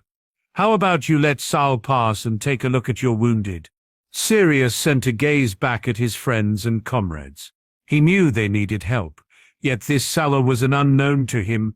The man seemed to understand what went through Sirius's mind, because his hand came up to his chest and tipped it. The night was lit by the healer's oath displayed by the stranger. Something in Sirius relaxed. The healer's oath was a bit different than the one Sirius knew, but at the same time it was clearly a healer's oath and therefore to be trusted. Slowly, his fingers still on his wand, Sirius stepped aside to give access to his comrades and friends. The healer nodded and made a step forward towards Sirius's people, just to be stopped by the stranger walking next to him. "No, Sal," the stranger said, catching the healer by his upper arm. "He still has his wand in his hands, and you and the others are still surrounding him," Sal pointed out, clearly unbothered by the wand in Sirius's hand. "He won't hurt me as long as I won't hurt his people, and I don't plan to hurt them. But this is a standoff I'm not interested on continuing, Archie," Sal replied. "I won't try and discuss something unimportant like a wand in the hands of a fearful child. When there are people dying right in front of me, I will simply have to trust you and the others as well as the Heir of Black that I won't be killed by a spell from his wand as long as I don't do anything to deserve it." With that, the healer freed himself from his friend's grasp and stepped up to heal Sirius's people. "And you're sure that you can't tell us anything else about that man and his people?" Albus Dumbledore asked, concerned. Sirius shook his head slowly. "I've only ever seen those two, the stranger who was called Archie and the healer," Sirius said. "They didn't truly introduce themselves and they weren't bothered by my wand or the fact that I was still standing and able to fight." "The healer, you said he named himself," the headmaster said. Sirius slowly nodded. "He told me his name was Salvazar," he agreed. "Salazar," the headmaster repeated. "That sounds like a self-given name. I'm a bit bothered that he named himself after the Slytherin founder of Hogwarts." Sirius opened his mouth to object when Alastair Moody spoke up from the back. "Well," he said, "he was out for revenge," he pointed out. "Naming himself after the Slytherin founder might have been part of it. He never said that he was out for revenge," Sirius countered, not too sure why his words had been twisted the way they had been. It was Archie who told me that they were hunting Death Eaters as an answer to the death of one of their own. The healer just implied that they were on a hunt and that they didn't like the rules the Death Eaters tried to imprint on the wizarding world. Which just implies that they're truly out for revenge, Albus Dumbledore countered. It's never good to fight in revenge for a loved one dying. Doing something like that will just end with even more deaths in the end. Sirius frowned, his eyes searching out James, who was frowning as well. Those people, Sirius slowly pointed out in the hope to make himself clear, were well organized. This wasn't just a ragtag group of grieving fathers, brothers, sisters and mothers. They were more like an army than an untrained group of wizards and witches. An army? Oddly enough, Albus Dumbledore sounded even more worried at that.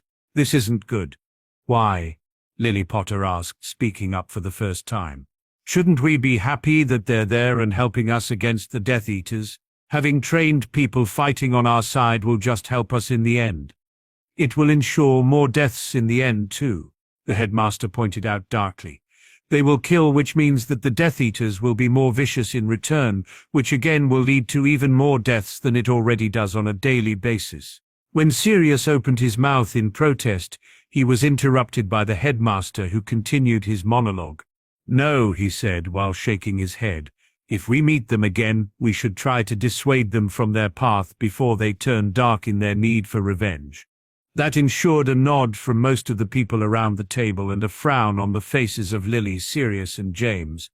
Nevertheless, not one of them spoke up when the headmaster dismissed the topic and instead turned to their future plans. I want to meet him again, Sirius finally confessed to his best friend and his best friend's fiancée the moment they had left the meeting. I don't know why, but I want to meet that healer again. That healer, Sal, whatever his name was, James asked, his face thoughtful. Salvezaha, he corrected his best friend. His name was Salvezaha. Salvezaha, Lily repeated, her eyes thoughtful and startling green. It was then that Sirius noticed that her eyes were the same killing curse green as the healer's. An unusual name, Sirius shrugged. And yet, oddly fitting, he agreed. I don't think I could ever imagine him with a different name, and I just met him once and for a few minutes. He had no idea that he would meet the healer again not too far in his future. The next time the healer and the Black Heir met was in the middle of a raid. Sirius had been out walking in the Muggle world after a long and tiring day. He had taken up that habit when his nights started to get filled with nightmares and his days started to feed his nightmares on a daily basis. Sirius was an Auror trainee. Others in his unit actually called him the ultimate Gryffindor, since Sirius simply couldn't stand still and nearly always ended up in the thick of things. So, day in and day out, Sirius had to live with the cruelness of their current opponents, the Death Eaters. Seeing this and then losing his chosen parents on top of it had also ensured that Sirius, as well as James and Lily, ended up in Albus Dumbledore's Order of the Phoenix, a participation that came with nightmares of its own. So it was no wonder that Sirius started to search for relief, which he finally found in the Muggle world, which was basically blind to the war going on just next to them. Yes, there were attacks and raids on Muggle towns, but mostly, the worst things still happened in the wizarding world, or at least far away from the eyes of the Muggles.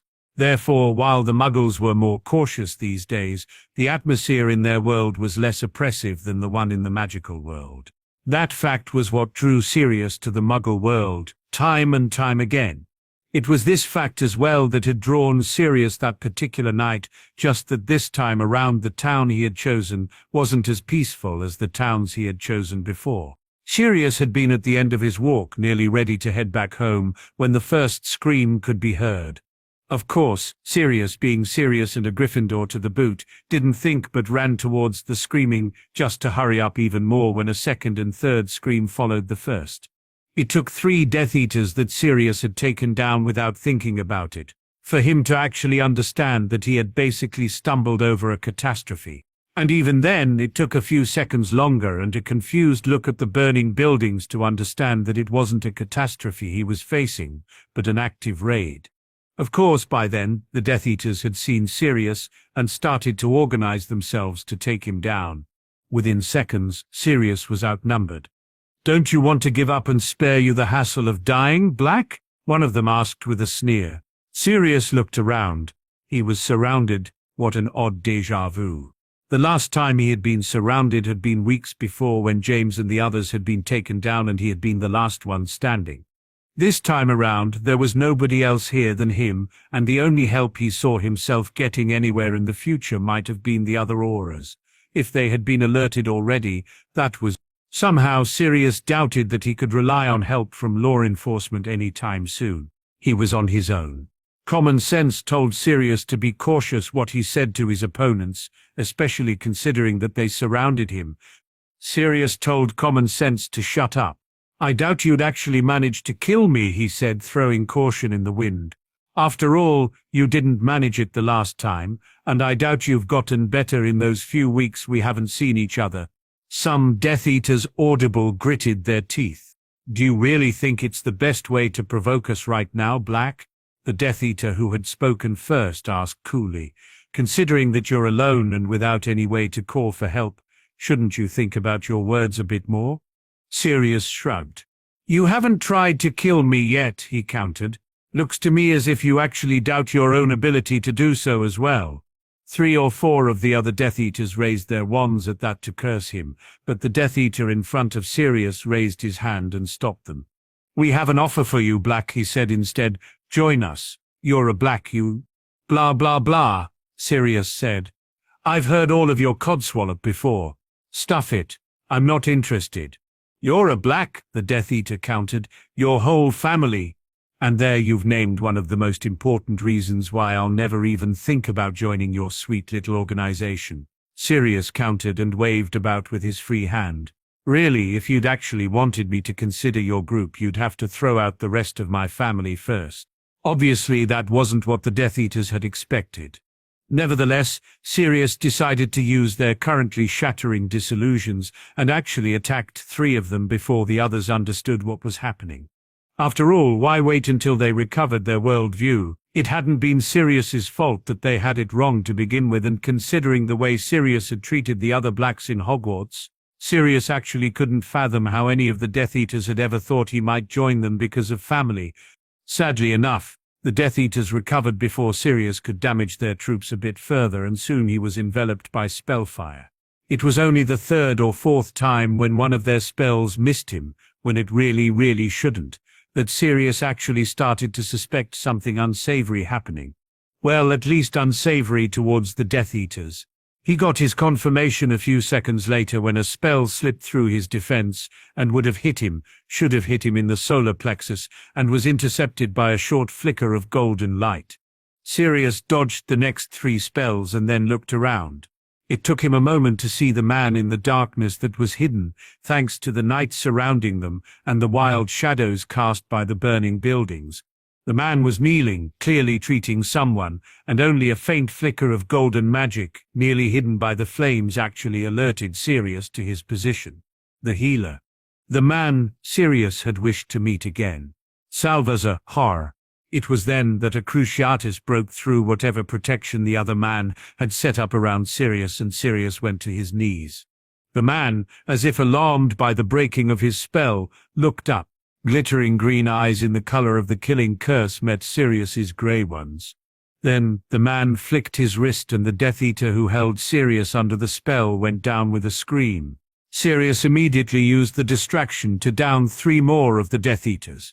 That seemed to be the last straw for his opponent, and the last 5 of them hurriedly apparated out, instead of taking on the black air any longer. Sirius's gaze immediately swept the area behind him for any hidden enemies who hadn't left. When he finally looked back towards the healer, he actually stumbled backwards another second later. The man, now standing directly in front of him, watched him in amusement. "You all right?" he asked when Sirius came to an embarrassed stop 2 steps away from him. Sirius blinked. Yes," he answered, his answer sadly sounding more like a question than an answer. The other man raised his eyebrow. "You sure?" Those were at least 30 seconds of Cruciatus. Sirius stared at the other man. "You counted?" he asked, confused. And the healer sighed. "No." The other man rubbed his eyes. but I couldn't react immediately considering I was still sealing the chest of the man, so I can guess that it had to be at least half a minute. And I know that the cruciatus is no joking matter. There was a severe expression in the healer's eyes that spoke of intimate knowledge and not just hearsay. "I'm fine," Sirius assured the man. "Thanks for helping me." The man's mouth twitched. "Actually," he countered, "considering that you fought those men and distracted them, you were the one who helped me." Sirius shrugged. "I only ended up here by chance. It's not as if I planned to distract them. Merlin, I didn't even know you were there until I noticed your fancy spell on me." The healer stared at him, incredulous at that. "That wasn't a fancy spell," he repeated and shook his head. "Well, it saved my life twice now," Sirius pointed out. "Wasn't the same spell like last time as well?" The man countered with a sigh. "If it had been the same, it would have stopped you from fighting, even if it had kept up against the cruciatus a bit longer than this one." Sirius looked at the healer interestedly. "Can you teach me?" he asked. Salvasar raised an eyebrow at him. "Which one? The one today, or the one from back then?" Sirius shrugged. "Either," he said. "Both." For a moment the healer looked at him as if he wasn't too sure what to think of him. Then he sighed. "Did you take ancient runes in school, by chance?" he asked. Sirius rubbed his neck. "I did," he said, even if he wasn't too sure what ancient runes had to do with the spells the healer had used. "It's a rune frequency," the man said. 5 runes for the one from back then and 3 for the one from today. This time Sirius's eyes nearly bugged out. "A rune frequency," he repeated, incredulous. You can only use runes to read." "How do you—" He stopped when the other man huffed, annoyed. "It's a language, a written one, but still a language," he said a bit more snidely than it warranted. "The oldest of our spells have their base in the runic language. Of course you can use it for spells." Sirius frowned. "So, you what? Write the runes in the air and hope that they work?" he asked, a bit doubtful but willing to try, considering he had seen the effects of the spells already. For a moment, unhappy, green eyes looked at him. Then the other one obviously forced himself to take a deep breath and exhaled it slowly. "Yes," he said. "You can do this, or you use your wand and actually get them to work like any other spell." Maybe Sirius would have returned something biting to the smart aleck comment from the other man if the fire hadn't chosen that moment to enhance the dark circles beneath the other man's eyes. Sirius inwardly winced and wondered if the other man, tired as he looked, had the same trouble with nightmares as Sirius had. So, in the end, the only thing that came out of Sirius's mouth was a confused, "But you don't use your wand, and I can't remember you painting a chain of runes in the air last time as well." Actually, Sirius only remembered 1 rune that started the spell, definitively not 5. The other man sighed and rubbed his eyes again, his eyes drifting towards the still burning houses. In the far off, the sounds of sirens could be heard, announcing the firefighters, ambulances and Muggle police. Soon, both Sirius and the healer would have to vanish if they didn't want to get drawn into the whole investigation the Muggles would start about the fires. "I use a shorthand," the healer said in that moment, sounding more exhausted from second to second. "It's something you learn to use over time, but it's not something you can actually start with. It's the same with spells after all. At the beginning you need incantation and movement to transmit your intention. If you've done the spell for years, you won't need any of that anymore. Your intention will be enough to guide your magic." Sirius had to admit that those words made sense. "All right," he agreed. "So can you teach me those rune sequences?" For a moment, the healer hesitated. Then he sighed and nodded slowly. "Watch," he said. And when Sirius looked up, his eyes meeting the green ones of the healer, he expected a visual demonstration, not a short mental attack of a legilimate who could breach his shields without breaching them, and a memory of the man in question drawing the rune sequence into the dirt. The man in the memory was still a boy, and in his hand was a stick that he used to draw. His clothing was simple, very roughly made, and the worst quality Sirius had ever seen. "What?" But before Sirius could actually panic because of the mental attack, the healer had already withdrawn from his mind. "Don't you dare to use those sequences without having them learned by heart before Ear of Black," the healer reprimanded Sirius, his face so severe that Sirius didn't even think about disobeying that order. Then the man bowed slightly, and with a simple, "Have a good day." Salva Sahar had apparated away. Sirius gawked at the empty place where the other one had been for another minute or two, before he finally gathered his mental faculties and apparated as well, just in time to miss the arriving Muggle first responders. Of course the auras still hadn't shown up. "Sirius? Sirius? What are you writing there?" Only when the parchment Sirius had been writing on was taken from him, Sirius actually looked up and sheepishly remembered that he was in the middle of a nice supper with his friends. Nothing, Lily," he finally said, and tried to get the parchment from her again without success. Lily frowned at him and then at the parchment. "This looks like runes," she pointed out instead, "not like nothing." For a moment, Sirius wanted to protest and keep his secrets, but then he slumped in his seat and nodded, very aware that James and Remus were also looking at him now. Peter, the last of their friends, was currently away to look after his sick mother, so he wasn't there even if everyone else actually was. "Why are you writing runes?" Remus asked and reached for the parchment. "As far as I know, you hated that class in school, something about not being useful." Sirius slumped even more at that. I might have been wrong with that actually," he said, still a bit sheepish. Someone actually showed me how wrong I was with that assumption just a few days ago." "Who?" Lily frowned and stopped Remus from getting the parchment from her. Her eyes were fixed on the runes.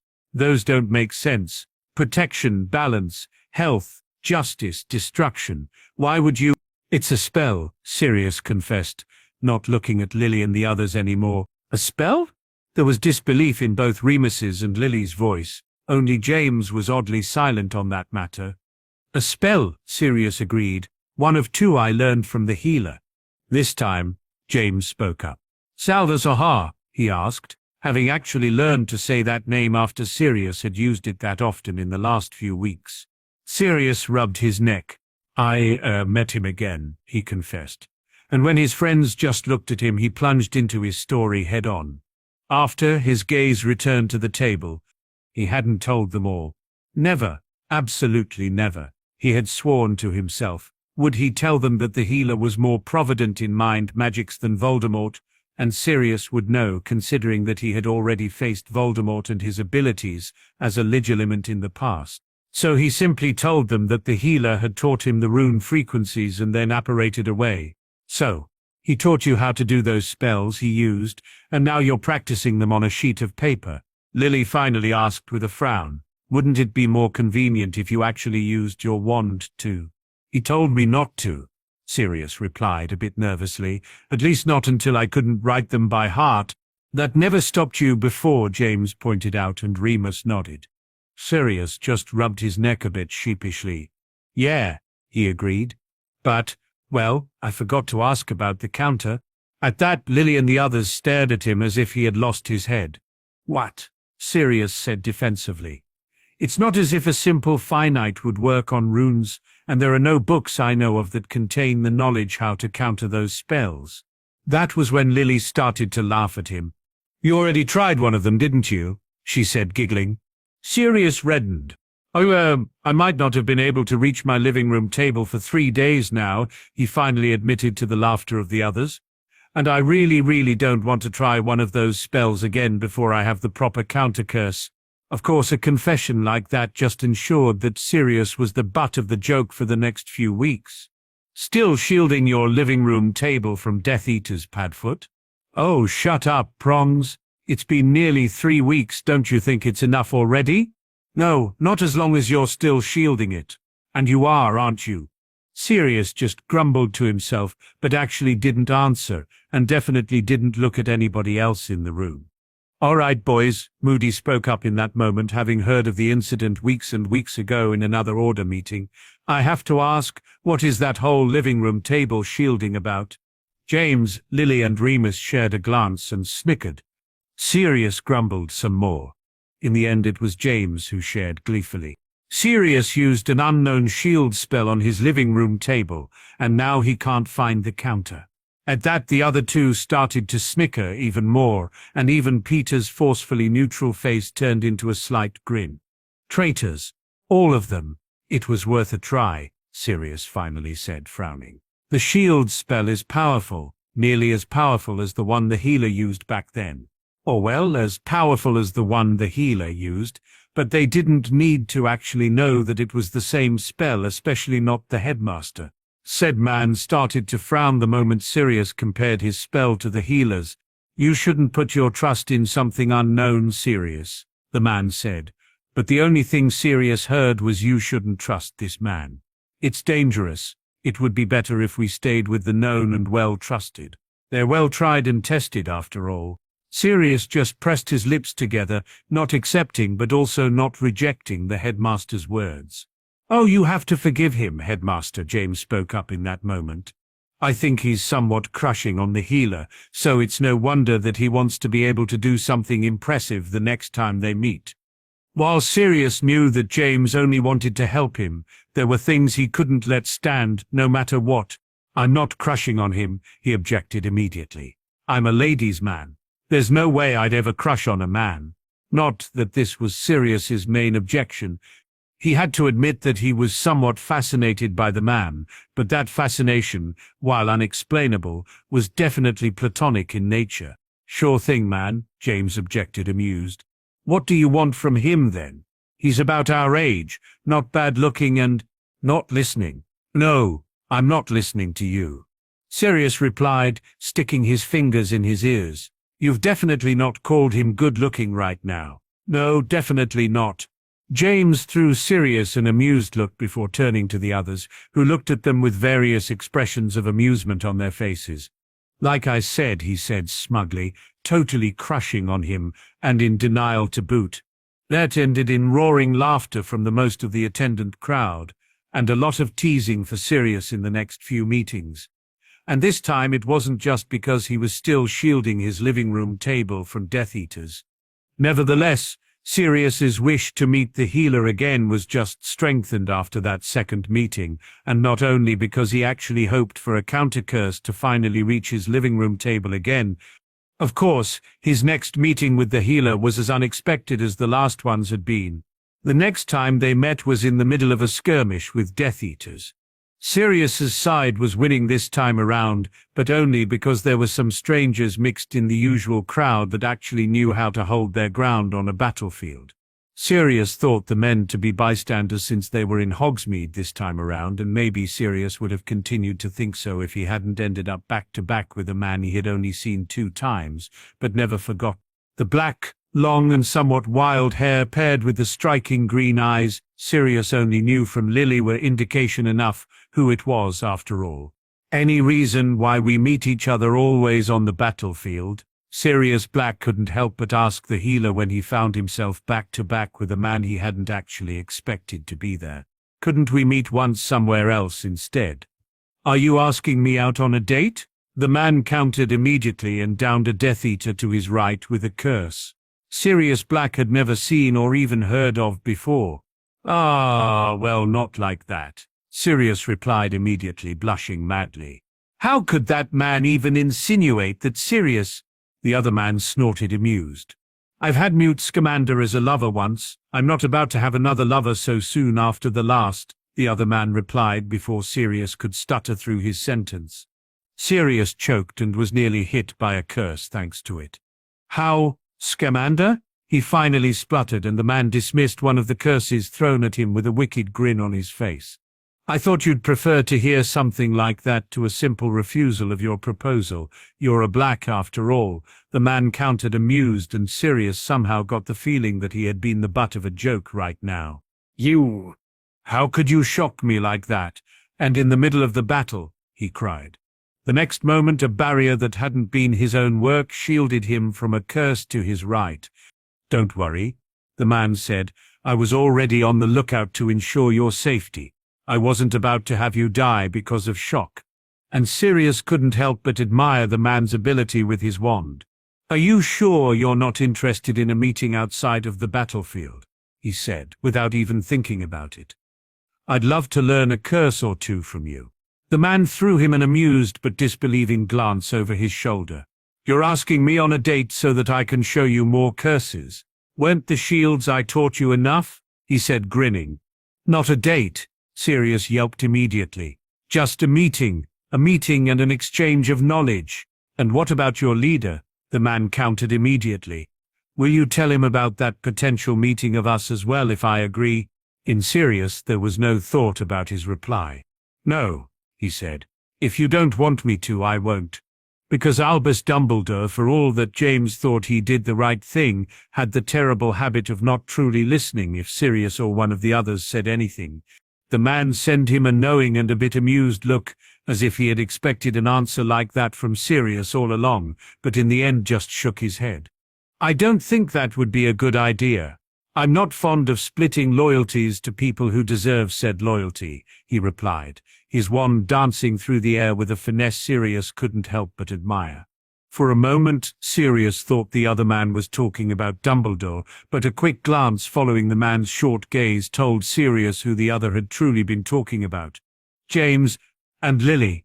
Both of them weren't that far away. They were both fighting like a well-oiled machine, and Sirius couldn't help but think that their deadly dance was as mesmerizing as the healers.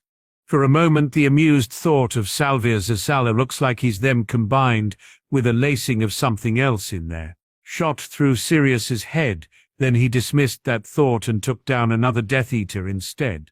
"It's just a meeting," Sirius said, "and I definitely need to meet you, if just so that you can give me the damn counter to the shields you taught me. Tried them already, did you?" The other man shot him an amused grin, obviously knowing the result of that try. Sirius winced. "I might." "How do they hold up?" This time the green eyes definitely twinkled in amusement. Sirius huffed in mock anger. "I haven't reached my living room table in weeks," he replied. "Then you definitely did it right," was the mild reply, while another Death Eater ran against a nearly invisible shield. "Doesn't help me," Sirius grumbled. "I need the counter to actually use them, and I don't have it and can't find it." This time the amusement on the healer's face was plain as day. "Of course you can't," he said, his green eyes meeting Sirius's for a moment. "They're family spells. They've been in my family for thousands of years. There's no counter out there to find except with Anna and me." "Anna," Sirius repeated. "Sister?" This time, the other man actually laughed, avoiding two spells by simply nearly buckling over with laughter. "No," he finally rasped out and downed the Death Eater who had tried to curse him. "Definitely not my sister." Then the healer shook his head, still slightly chuckling, and took on the next Death Eaters. "I guess I'll have to ensure that Anna never finds out you called him my sister," he commented. "He'd kill me for this, considering I'm at fault when it comes to his name." Sirius snickered himself and shielded the healer from an incoming spell. "You nicknamed him Anna?" he asked, amused. "I named him Anastasius," the healer replied, throwing Sirius an amused glance. "Any short form he picked up on the way might or might not have been my fault at all." "Named him." Before Sirius could actually question that sentence, 3 Death Eaters advanced on him at the same time. The next 10 minutes his whole attention was on his opponents, until the healer finally freed himself from his own opponents with a slashing curse that left them choking on air and bleeding at the same time. "Damn, you definitely need to teach me that spell," Sirius exclaimed. "That would have been handy the last time James, Lily and I were forced to face the Dark Bastard." "Dark Bastard?" The man threw him an amused look. "You don't use something like Dork Lord?" Sirius snickered. "Oh, I'm so using that from now on," he replied while they tackled his opponents together. "Definitely trumps you-know-who by far." The man shook his head at Sirius, and then sighed. "All right," he finally said, his wand taking down one of his shields that had turned out to be unnecessary now that the enemy was defeated. 1 o'clock, the Leaky Cauldron on Monday. Don't be late." With that he turned and started to slip away. "Salvas," Sirius called out to the other man, and he saw surprise in the healer's eyes when he turned. "I listen, Air Black," he agreed, his eyes looking at Sirius as if he had never seen him before. "My brother and his fiancée, may I bring them as well?"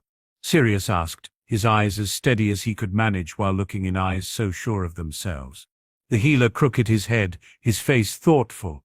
"You may, as long as they don't blab. There's bad blood between the headmaster of Hogwarts and me," the healer replied, the warning clear in his voice. There was no way that he would join or work with the Order of the Phoenix. There was no way he would interact with Albus Dumbledore in any way or form. And Sirius, as odd as it sounded, could accept that quite well. "They won't tell," Sirius replied, assuring the healer. "I will make sure of it." The healer inclined his head, and with a last glance around and at the healers of St. Mungo's who were treating the wounded, he turned and then apparated away. Meeting the healer was something that Sirius couldn't help but feel nervous about. He was sitting in the leaky cauldron with Lily and James next to him, both of them watching him, frowning. "Are you sure you're not about to introduce us to your crush?" James teased him again after Sirius shifted in his seat for the nth time. Sirius rolled his eyes. "I'm not about to introduce you to my crush," he denied immediately. "It's more that I don't know how to describe it. There's something special about him, something I can't yet put a name to, and I need you to actually meet him." It was in that minute that Salazar finally entered the inn. He wasn't late or anything. It was more that Sirius had dragged Lily and James to the inn far too early, and yet couldn't help but watch the door nervously. For the whole half an hour they had been early. Sirius stood the moment he saw the man, his eyes fixed on the simple attire and the dark hair of the healer. The man's eyes immediately found Sirius's, as if he already knew where to expect the man to sit. Green eyes clashed with grey, and Sirius couldn't help but gasp when he saw the face of the healer again. There was something achingly familiar and yet too foreign to it, and Sirius's mind simply couldn't grasp what he was actually seeing whenever he saw the other man. The healer stepped up to them, his eyes traveling first over Sirius and then over the others. "I see that you brought some chaperones to our meeting," he commented, and a smirk played on his face that oddly enough reminded Sirius of Snape, a fairer and far more regal Snape, but Snape nonetheless. "Salazar," Sirius replied in greeting and gestured to the empty chair at their table. "Please take a seat." The man shot him an amused look before glancing over his shoulder to another wizard who had stepped in just a second after the healer himself. He waved at the man, clearly indicating that he didn't have to join them. As an answer, the wizard in question sat down deliberately on a table that had their table and the entrance in sight. The healer sighed and then took the invite and sat down as well. Sirius and James exchanged a glance, something the healer noticed because he elaborated without being asked. "There are some who didn't trust your intentions, considering that for all you are children of Black and Potter, you are part of Dumbledore's followers as well." It was Lily who commented on that. "That sounds as if you have some problems with the headmaster," she said, frowning and clearly not too happy with it.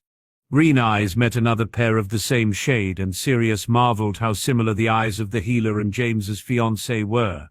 "That's one way to put it," Salazar replied. "But I guess it's more the fact that something happened and, let's say, a few of my people won't and can't forgive. So it has nothing to do with—" Sirius started to ask, but was interrupted by Salazar before he could finish his question. "This has nothing to do with the one you lost?"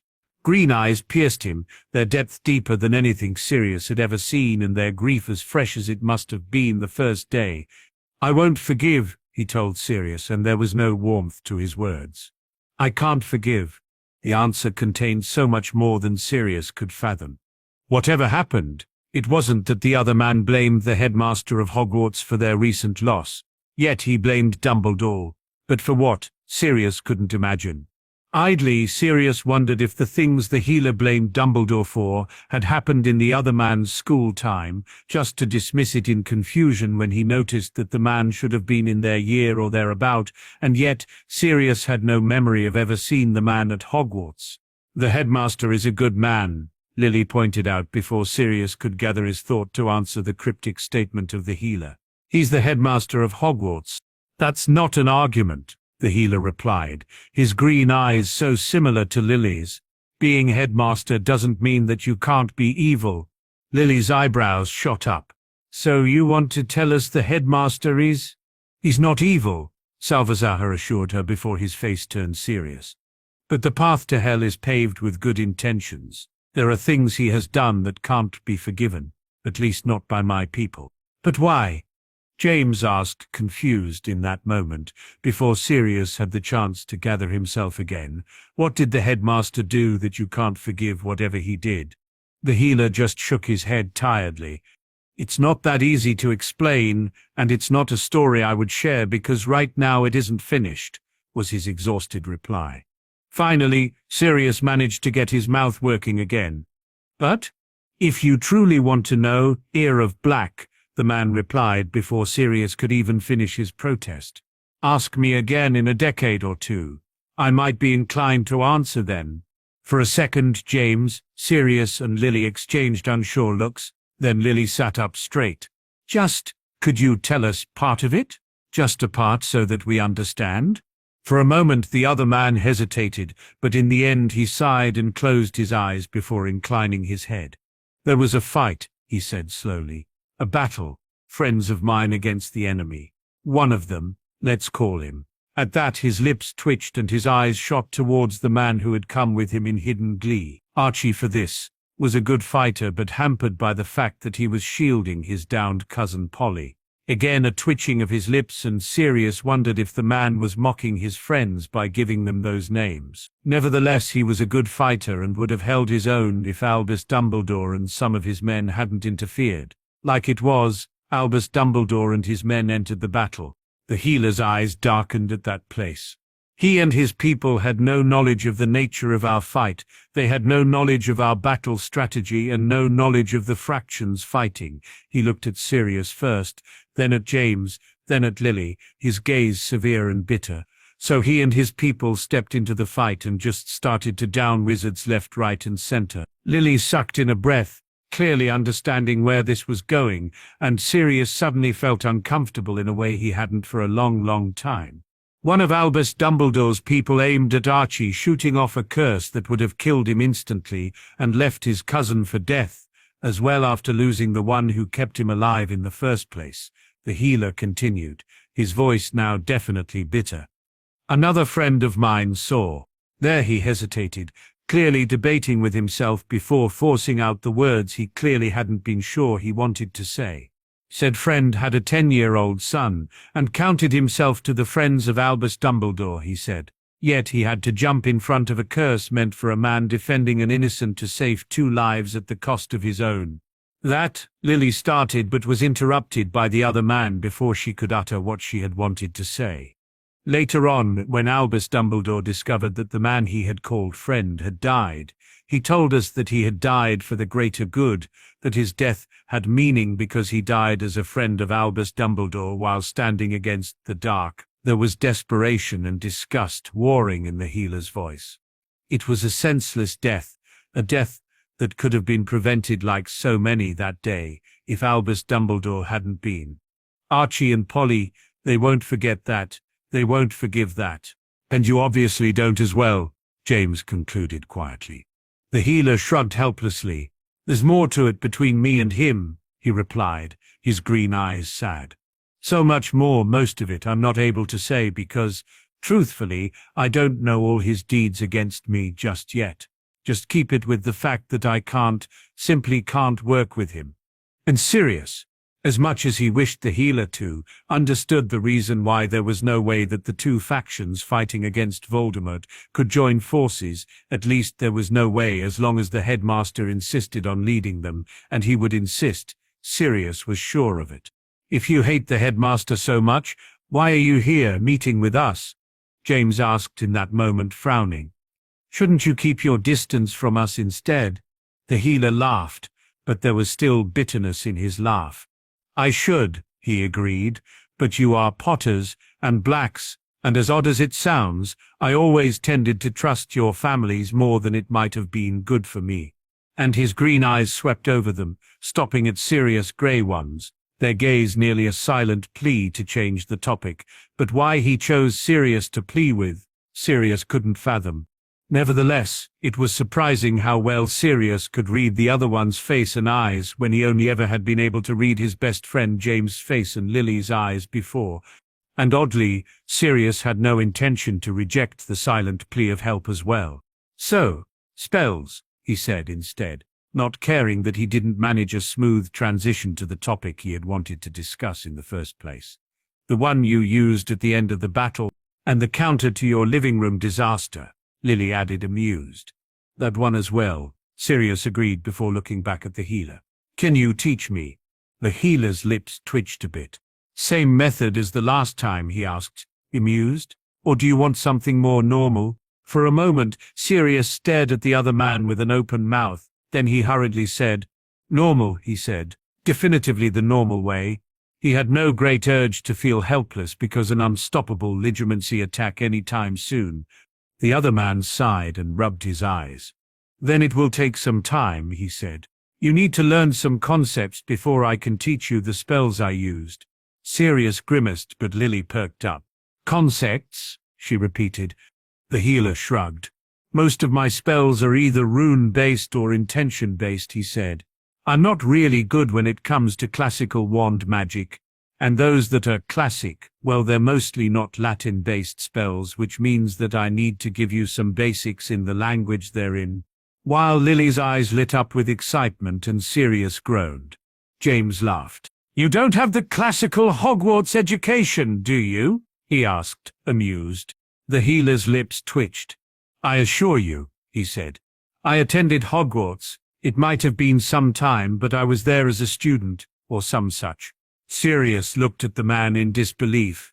I can't remember you ever going to Hogwarts, he countered, and I remember those who went with us all. Again the other man's lips twitched. I wasn't a Gryffindor, he said, making Sirius wonder how the man knew. But you're right, I never went to school with you. And Sirius couldn't help but think that those words were important. The other hadn't gone to school with them. But if not with them, with whom did he go? The healer interrupted Sirius's thoughts when he sighed and then leaned forward. All right, he said. Let's see how much of those concepts I can teach you today.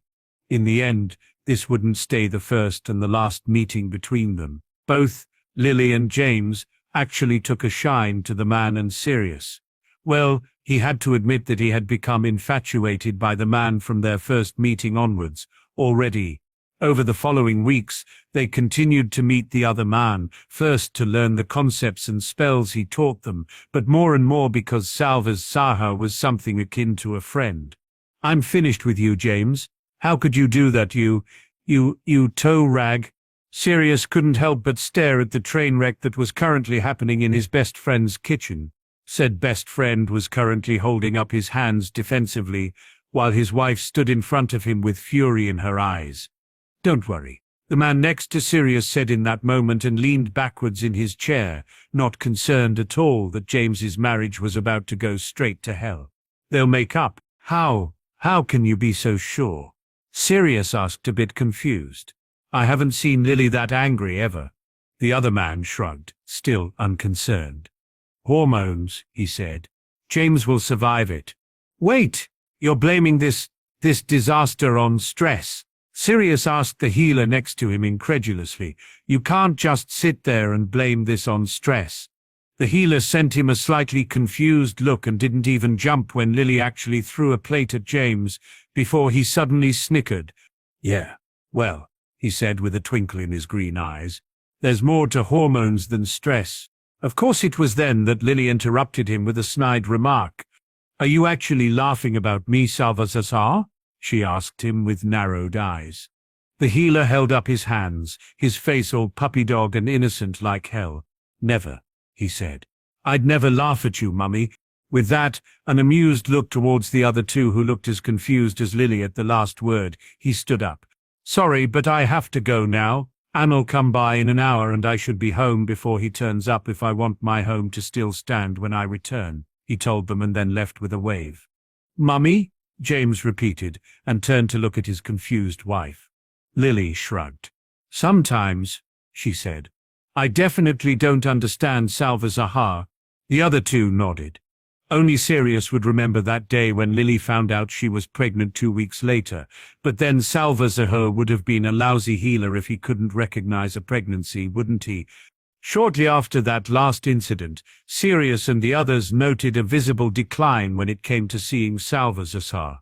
They continued to invite him like they had before, but Sal started to decline more often than previously.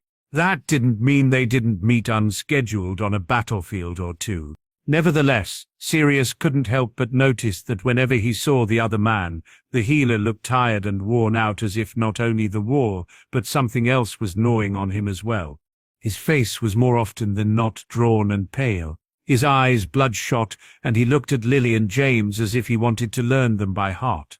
It all came to a head when Death Eaters collapsed a cave on Lily and James when they fled from the battlefield. It had only been Lily, James, Sirius, and Salvazar and his people who had been battling the Death Eaters. Lily, James, and Sirius having been drawn to the other group over the last month, so Dumbledore wasn't anywhere near them. If he even knew about the fact that Sirius and the other two were in battle, that was. Nevertheless, this was a moment Sirius actually wished for the headmaster to be there.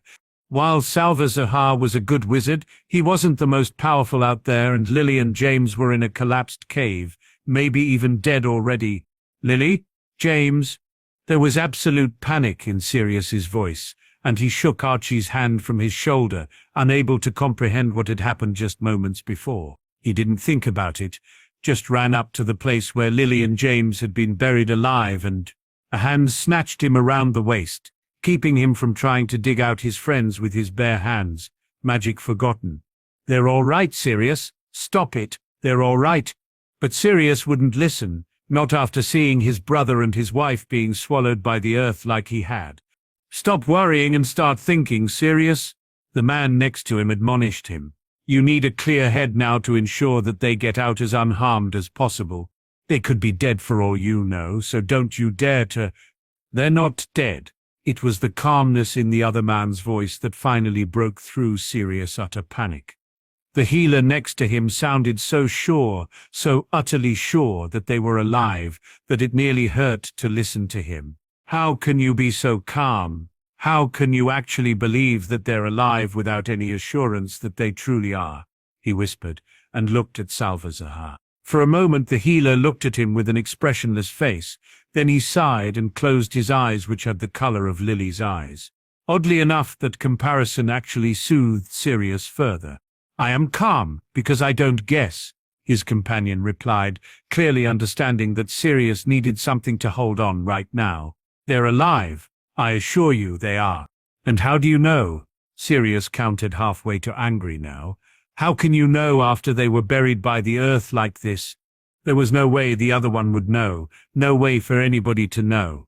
No matter what the other man believed, Sirius wouldn't believe it just because a man who was a friend for barely a year said so. The healer sighed again, clearly guessing what Sirius thought, but answered anyway. "Because their child isn't born yet," he said, as if it explained everything, and oddly enough, from one moment to the next, it did for Sirius. All the clues, all the odd things he had witnessed, hell, even his own fascination with the other man. Lily's eyes, the same green and the same shape. "I'm Salvazar. I guess we haven't met yet." Yet. A difference in his healer's oath, but the same nightmare. James's sense of humor. "Are you asking me out on a date?" Salvazar's face so similar and yet so different to James's. "I don't think that would be a good idea. I'm not fond of splitting loyalties to people who deserve said loyalty." Salvazar's knowledge of Sirius's loyalty to Lily and James, their family spells. "They've been in my family for thousands of years." Yet no hesitation in teaching Sirius. Lily's eyes. "Anna, I named him Anastasius." Dumbledore. "It's not that easy to explain, and it's not a story I would share because right now it isn't finished. If you truly want to know, Heir of Black, ask me again in a decade or two.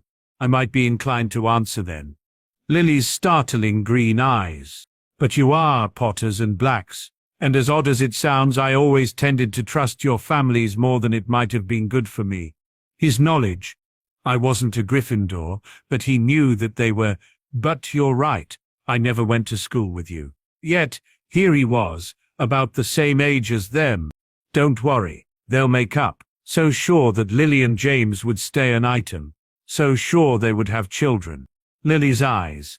Sirius looked at the man's face next to him, and suddenly he wondered how he had missed all the clues, how he hadn't seen what was so obvious now. "Lily and James," he said in awe. "They truly will have children, won't they? You have Lily's eyes, and partly James's face. You're related to them, to both of them, but only a child or a descendant from the future could actually claim a relationship like that with them right now." Salvazar grimaced a bit at that, before he sighed and shook his head. "That doesn't matter right now," he said. "We have to keep calm and free them, not stand around and gossip." Sirius nodded and took a deep breath. A child from the future. Lily and James would have children. They would have descendants, and he didn't know how. He didn't know when, but sometimes in the future Salvazar would be one of them. This was a grounding thought. So Sirius took a deep breath, centered himself on that thought, and then got to work, quite happy now that Salvazar's people didn't have to be asked to help. Nevertheless, the more dirt they unburied without finding Lily and James, the more nervous Sirius got again. What if only Lily survived? Or only the baby? What if? Sirius shook his head. He needed something to distract himself. With that thought, he turned towards Salvazar, who was working next to him. "Your parents, what will be their names?" The healer frowned, but seemed already resigned to Sirius's stubbornness. But then, he had enough practice when it came to that for months now, if not in the future as well. Nevertheless, that didn't mean that he simply gave in and told Sirius everything he wanted to know. With a mischievous smile, he looked up towards Sirius. "Would you believe me if I said Merlin and Morgana?" "Nope," Sirius immediately replied. "Tell the truth, Squirt." The healer threw him an annoyed glance, clearly not too happy with being called Squirt. Then his lips twitched. "If you call me Squirt?" he inquired, and Sirius couldn't help to think that the expression on the other man's face was pure. "James right now. Am I allowed to call you Pad Daddy then?" "Pad Daddy?" Sirius repeated, confused. "Why Pad Daddy?" The future Potter just rolled his eyes at him, clearly still amused and a bit fond. "When Lily and James have children," he told Sirius slowly, as if the man was an idiot. "What kind of role do you expect to play with them?" Sirius didn't even have to think about that answer. "Most likely I will be the godfather for at least one of them," he said slowly, trailing off by the last word when he finally understood where Pad Daddy was actually coming from. "Oh, you didn't," he exclaimed, starting at his future grand or great-grand or whatever godson. "If you have to call me something else than godfather, then at least make it dogfather and not Pad Daddy." The other man smirked at him. "As you wish, dogfather," he said. "And now let's go and actually free Lily and James." Sadly enough, even while they continued working, Sirius wasn't dissuaded totally from the first question he had asked. "Your parents," he reminded the healer, "you wanted to give me their names." "I didn't want anything," Salvazar countered, but at Sirius' stubborn look, he gave in again. "All right, would you believe me if I say my parents' names were Arthur and Morgana?" "Not more likely than the first," Sirius countered. "Now the truth, Salvazar, or I tell your grandparents or whatever about your relation." The healer sighed and closed his eyes, his smile suddenly gone. "Henry and Catherine," he said finally, his face gauging Sirius's expression. Sirius raised an eyebrow. "You want to tell me your father was French?" Salvazar shrugged, his lips twitching again. "I might have omitted my father's true name," he replied, "but this is what they were called for a time." And this time, Salvazar's face turned forbidding at the end, showing Sirius that he wouldn't get further with his inquiry. With a sigh and a slow nod, Sirius gave in. "All right," he said, challenging Salvazar to correct him. "Harry and Catherine, it is." And for a moment Salvazar seemed to want to object to Sirius, but then he just shook his head and sighed. "Let's free James and Lily, please," he said. "And don't you dare to discuss my relation with them anywhere near us, do you understand, Dogfather?" "Crystal," Sirius replied, before his own face showed another mischievous smile. "But careful, Salvazar. The moment your mum pops you out sometimes in the future, I will lecture your parents about raising you as an honest and open individual who doesn't deceive family into believing him to be a stranger." The answer was an amused glance from the healer next to him.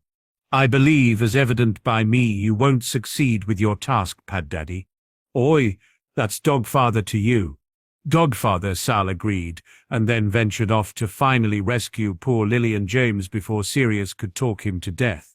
2095. You prankster, Sirius exclaimed, stunned about the previous actions of his little brother. You damn little prankster, you tricked me. And with an amazed and somewhat proud shake of his head, he followed his brother upstairs. On the way up, Sirius's thoughts turned a bit more sinister. His life, up until now, had never been good. But now, Sirius couldn't help but think that he hadn't felt so good, so happy since forever, ever since his brother returned, ever since he had decided to follow his brother and Harry instead of trying to listen to the headmaster. Sirius had felt free in a way he had never before.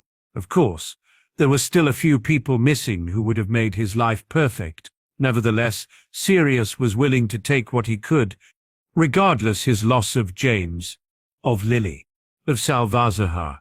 I knew that someday I would manage to be a good influence on you, he called cheerfully, dismissing his maudlin thoughts from his mind with the force of his will. That's one way to put it, a voice that was known to Sirius yet wasn't Regulus answered, amused. But do you truly want to take claim on the fact that Regs managed to prank the whole world into thinking him dead when he was around a much more capable teacher all the time? My dear Paddaddy, Sirius stopped short on the last step down to the cellar. It was like a calling of the past, like a sudden light on the way of redemption. He had lost James. He had lost Lily. And yet there was redemption calling, even if he didn't understand it until after he had already answered that achingly familiar banter. Hey, that's Dogfather to you? Sirius protested, but his protest was automatic, and it was only when he had uttered it that he understood what he had said at all. It had been the same he had always said when he had been called Paddaddy by the voice in the kitchen. A voice he knew, a voice he had heard before, years and years ago. Salvazar, he said, his tongue not even stumbling over a name the most of the current world couldn't pronounce at all. Dogfather, the other man returned the greeting, and Sirius' whole world turned on its axis once again.